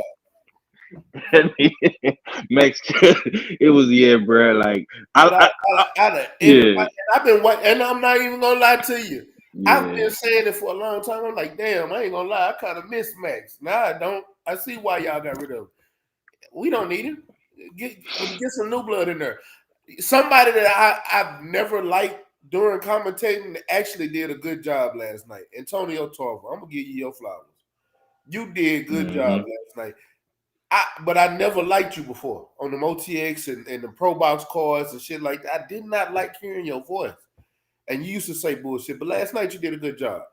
If you're gonna continue to do stuff like that, I don't mind hearing you Andre Ward, to hear you back, you wasn't glazing. You was giving good commentating in the back, but you was kind of Tim Bradley in a little bit because you was agreeing with everything the white boys were saying. Like, goddamn, come up with your own thoughts sometimes. It don't take much. You know what I'm saying? You was a better fighter than you was a great fighter and know more about boxing than anybody that was on that goddamn panel. You should have been correcting a lot of that shit they were saying. And you was Now, riding with Bud. facts. I think the presentation was good, but the production was lacking. The presentation was great. Like I said, I liked you know, the camera angles they were showing. I liked it. Andre Ward and Tarver, they had their suits on. That them boys was real sharp, real crispy. But the production, man, like all fella was alluding to, like all those looping commercials, y'all kept playing the same countdown commercials. Y'all like, and I'll even throw this in there, like even like what Red was saying, like because Red was upset that we didn't get the epic turkey commercial. Like I think y'all should have did this. Would have been the time to present them, them good commercials that Turkey and them do for Rider season. You know what I'm saying? So, and of course, man, the card took a long time for Canelo and Crawford to come out there. Like y'all did not keep y'all was very, very slow during intermission. Very, very slow. Like it took Crawford and them should have really been out there before 11 o'clock, bro. You know what I'm saying? Because a lot of people like it's on Central Time. It was almost midnight before we was able to see the fight, and of course, people on East Coast time, it was midnight before they actually saw the fight. So a lot of people had to stay up very, very late to watch the fights. You know what I'm saying? So Well, respectfully, Muhammad Alakel shouldn't have been on the main card fighting no goddamn 10 rounder, my nigga. What is we doing? Like that's a fact. we got big monies on the fight, and we have to wait for this nigga. Yeah. Yup. That's a fact, bro. That's a fact. You was that now everybody make jokes about Shiraz being Turkey's son, but he must be Turkey's second son because he got a spot on the main card. So Why and he's did like, he get Brandon Adams and Boachuk on the main card, knowing that's a title eliminator as well? yo, Come on, man. All facts. yeah. Okay, man. All fella, man. Real quick, bro. How do you feel about the Turkey tweet about can Benavidez still make the 168-pound limit, and he's alluding at possibly making the Crawford and Benavidez fight, probably somewhat next year. Well, what's your thoughts on that, man? Close us out on that. I don't like it at all, bro. I'm not down with that tweet, and it's ludicrous. Like I said, like I said earlier, um, just because you take a man's crown doesn't mean you inherit that king's or that former king's sins. The sins of Canelo stay with Canelo for ducking Benavidez. But times have moved on. Benavidez is no longer at 168. He's now a legit 175 WBC champion, light heavyweight champion. He's going into a fight with a dangerous competitor in Anthony Yard.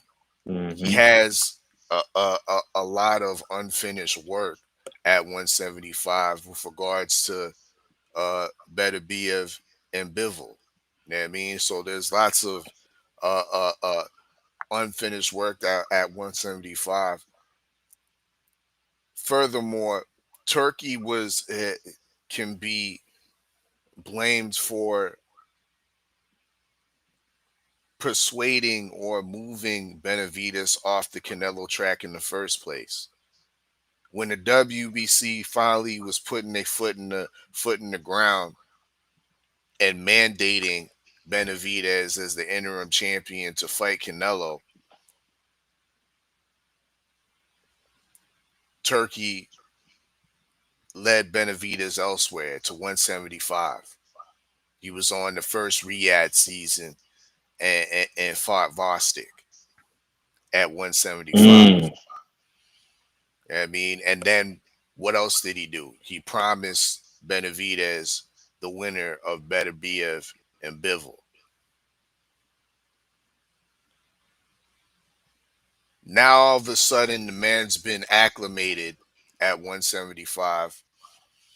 Fought Vostok. Fought his last fight, which is which I'm forgetting right now. But he's been acclimated at 175. Now we're gonna ask Benavidez to come down to 168 for what? For what? The whole Mm. the whole reason Bud went up to 168 was to fight the face of boxing, the so-called face of boxing that has over 70 fights. That's undisputed.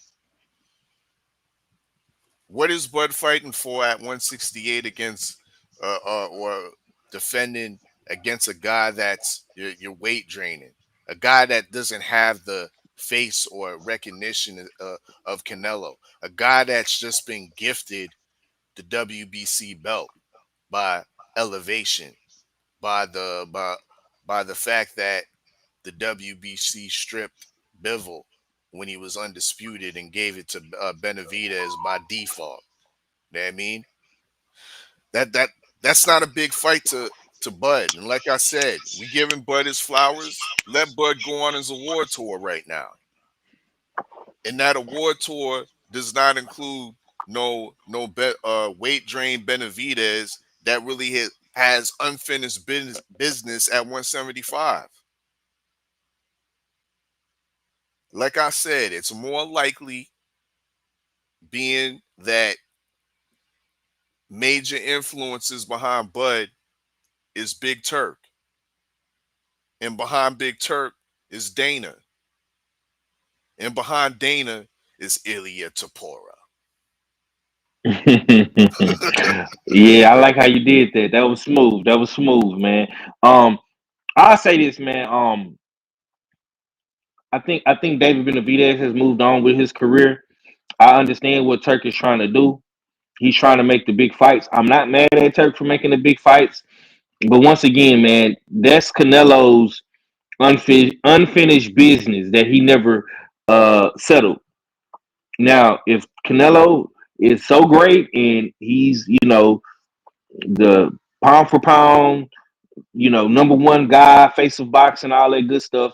He's been at 175 before, multiple times. He can go back to 175 and fight Benavidez.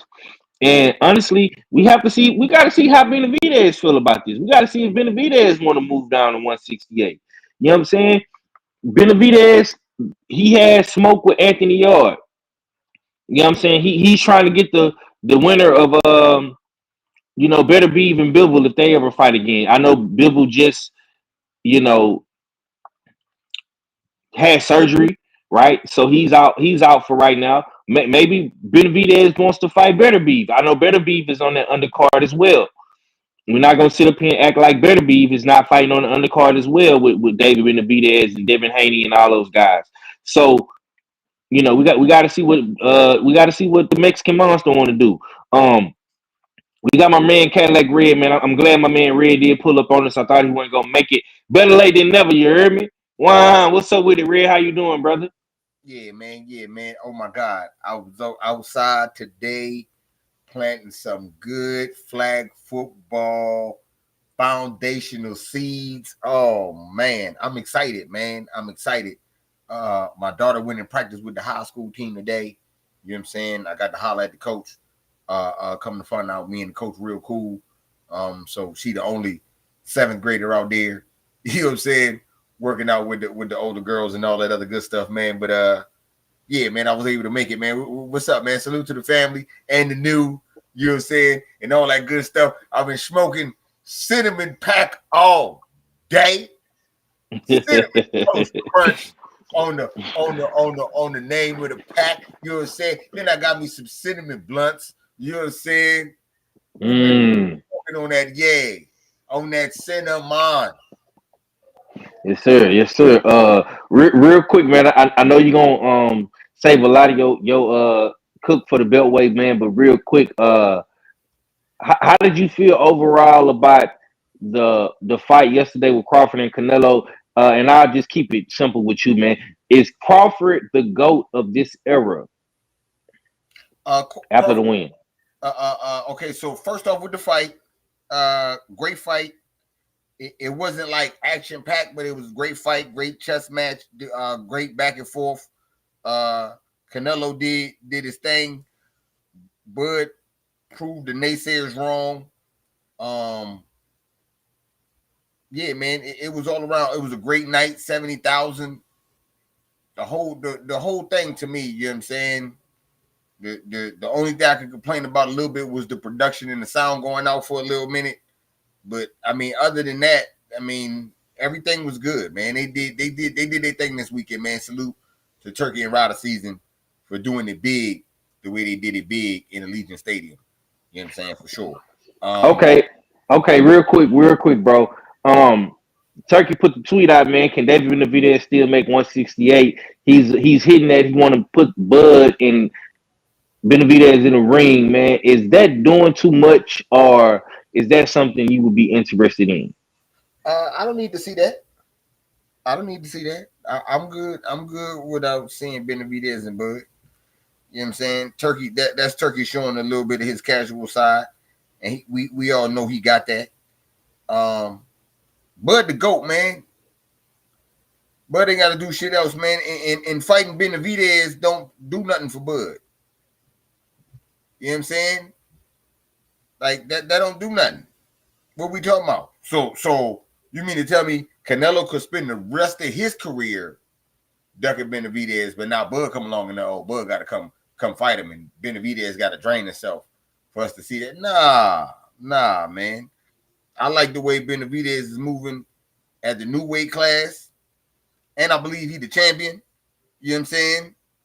He don't need to vacate the title to go do all, man. That's just too much, man.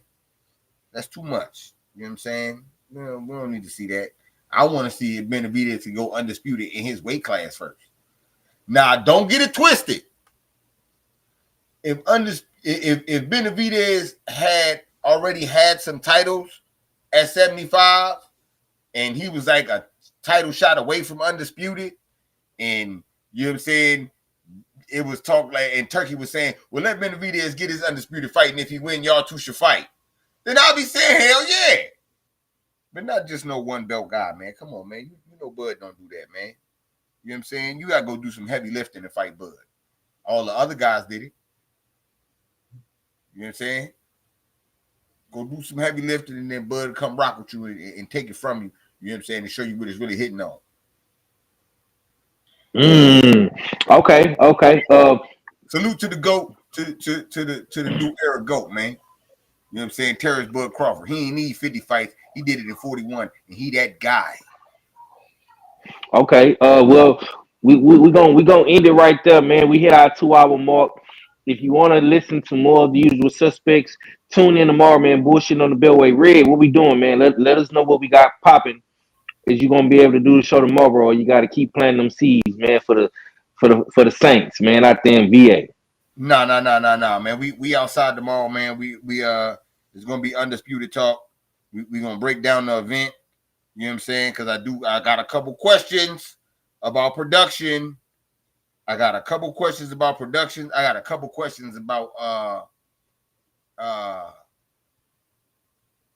I don't even know how to say it the right way without laughing. Let me get it together. I got a couple questions about people and they STDs on camera and just showing it like it's cool. I got a problem with that. So I'm gonna ask about that, and then wow, what? Yeah, man, that's telling me, man. That bump on his lip is nasty, man. And I'm trying to look at that. That boy need to go and take Sky Rizzy or some activity or something, and get out of here with that, man. I don't want to see that no more, man. I don't want to see it. He got a face that's meant for podcasting or being in the production studio. You know what I'm saying, in the trailer or something. I don't want to see him on there no more. You know what I'm saying? Wow. I don't. I'm sorry. You know what I'm saying? He said a lot of crazy stuff. I don't even want to talk about the stuff he said. We was gonna go off visuals alone. You know what I'm saying? I don't want to see her percentplex X Kellerman on the thing no more. That's it. That's all. And we're gonna talk about that tomorrow. Yes, sir. Okay. Y'all be sure to tune in tomorrow, man. 7 o'clock Central. Bullshit on the Beltway, man. Supreme Beast Boxing Talk right here on YouTube. Be there, man. You know what I'm saying? Don't meet me there, beat me there. Stay ready. Mr. Undisputed Smoke, man. Let the people know, man. We still waiting on the first episode. You, Coach Dominique Gwynn, my homie. You know what I'm saying? Mo City Men's Behind the Hands TV, man. You know what I'm saying? Mr. H. I gotta holler at Champ to find out where we're gonna record it and everything, because we still working on everything. You know, like I said, our producer stuff, we gotta get another producer. So we getting everything together though, even though we have to drop the first episode without one and just, fly with it. And then everything gonna look fly, but we gotta drop some content soon, especially after a fight like this. So yeah. Give it time, it's coming. But Undisputed Smoke, it is what it is. Y'all know it before we drop. Yes, sir. Can't wait for that to drop, man. We definitely gonna support you and push the show where it need to go. Once again, shouts out to you. Shouts out to my boy Behind Hands TV, Mo City Menace, and of course, man, and of course, Dominique Gwynn, you know what I'm saying? One of the great coaches. Yeah. I said I was Hog today, and he said he want to come on the episode, so you might even get a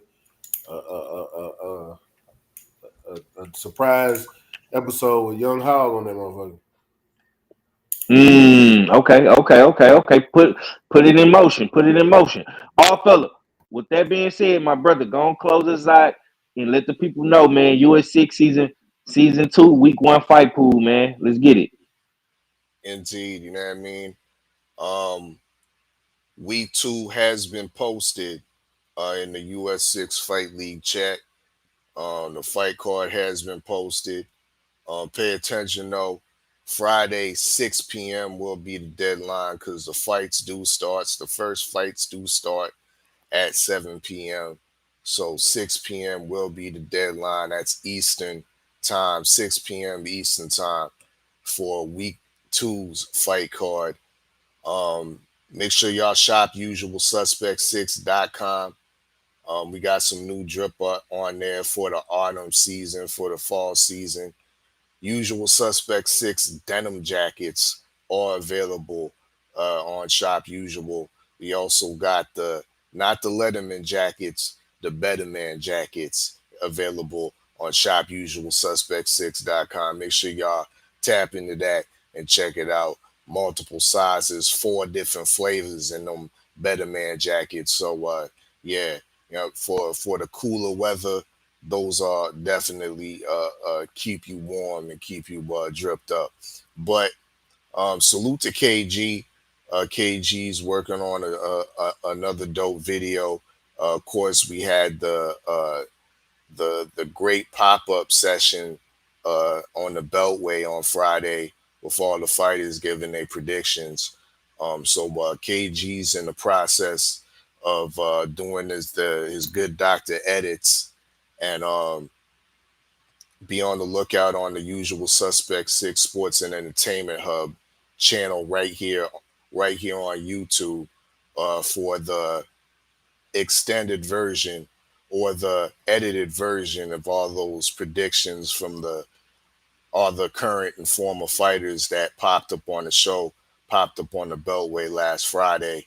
And we just might have to give them Crow 2-5. So yeah, be on the lookout for that on the Sports and Entertainment Hub, US6 Sports and Entertainment Hub.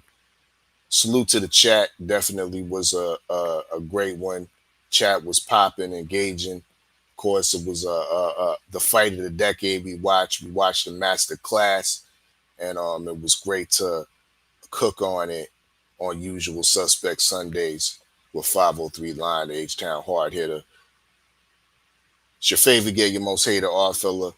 Salute to the Usual Suspects, and I'm Gizon. Yes, sir, man. I'm definitely finna get in that motherfucking Shop Usual Suspect 6, man, and go get me some of them Better Man jackets, man. Now, if you want to be dripped and draped up like your boy, Go get that H-Town edition. You understand me? Because it's looking mighty, mighty nice. Now, be sure to tune in tomorrow. Like I said, once again, bullshit on the Beltway, Supreme Beast Boxing Talk, man. We will be back tomorrow on my man's channel, man. Cadillac Red. You understand me? Tales from the B-side as well, man. We didn't have an episode this week, man, but my brothers is in the lab behind the scenes cooking up, man. We got some more good content coming that way as well. Blood, Sweat, and Tears episode 2 is dropping real soon with All Fella, man, and KG the Good Doctor, man. They in the lab cooking that up, so be on the lookout for that.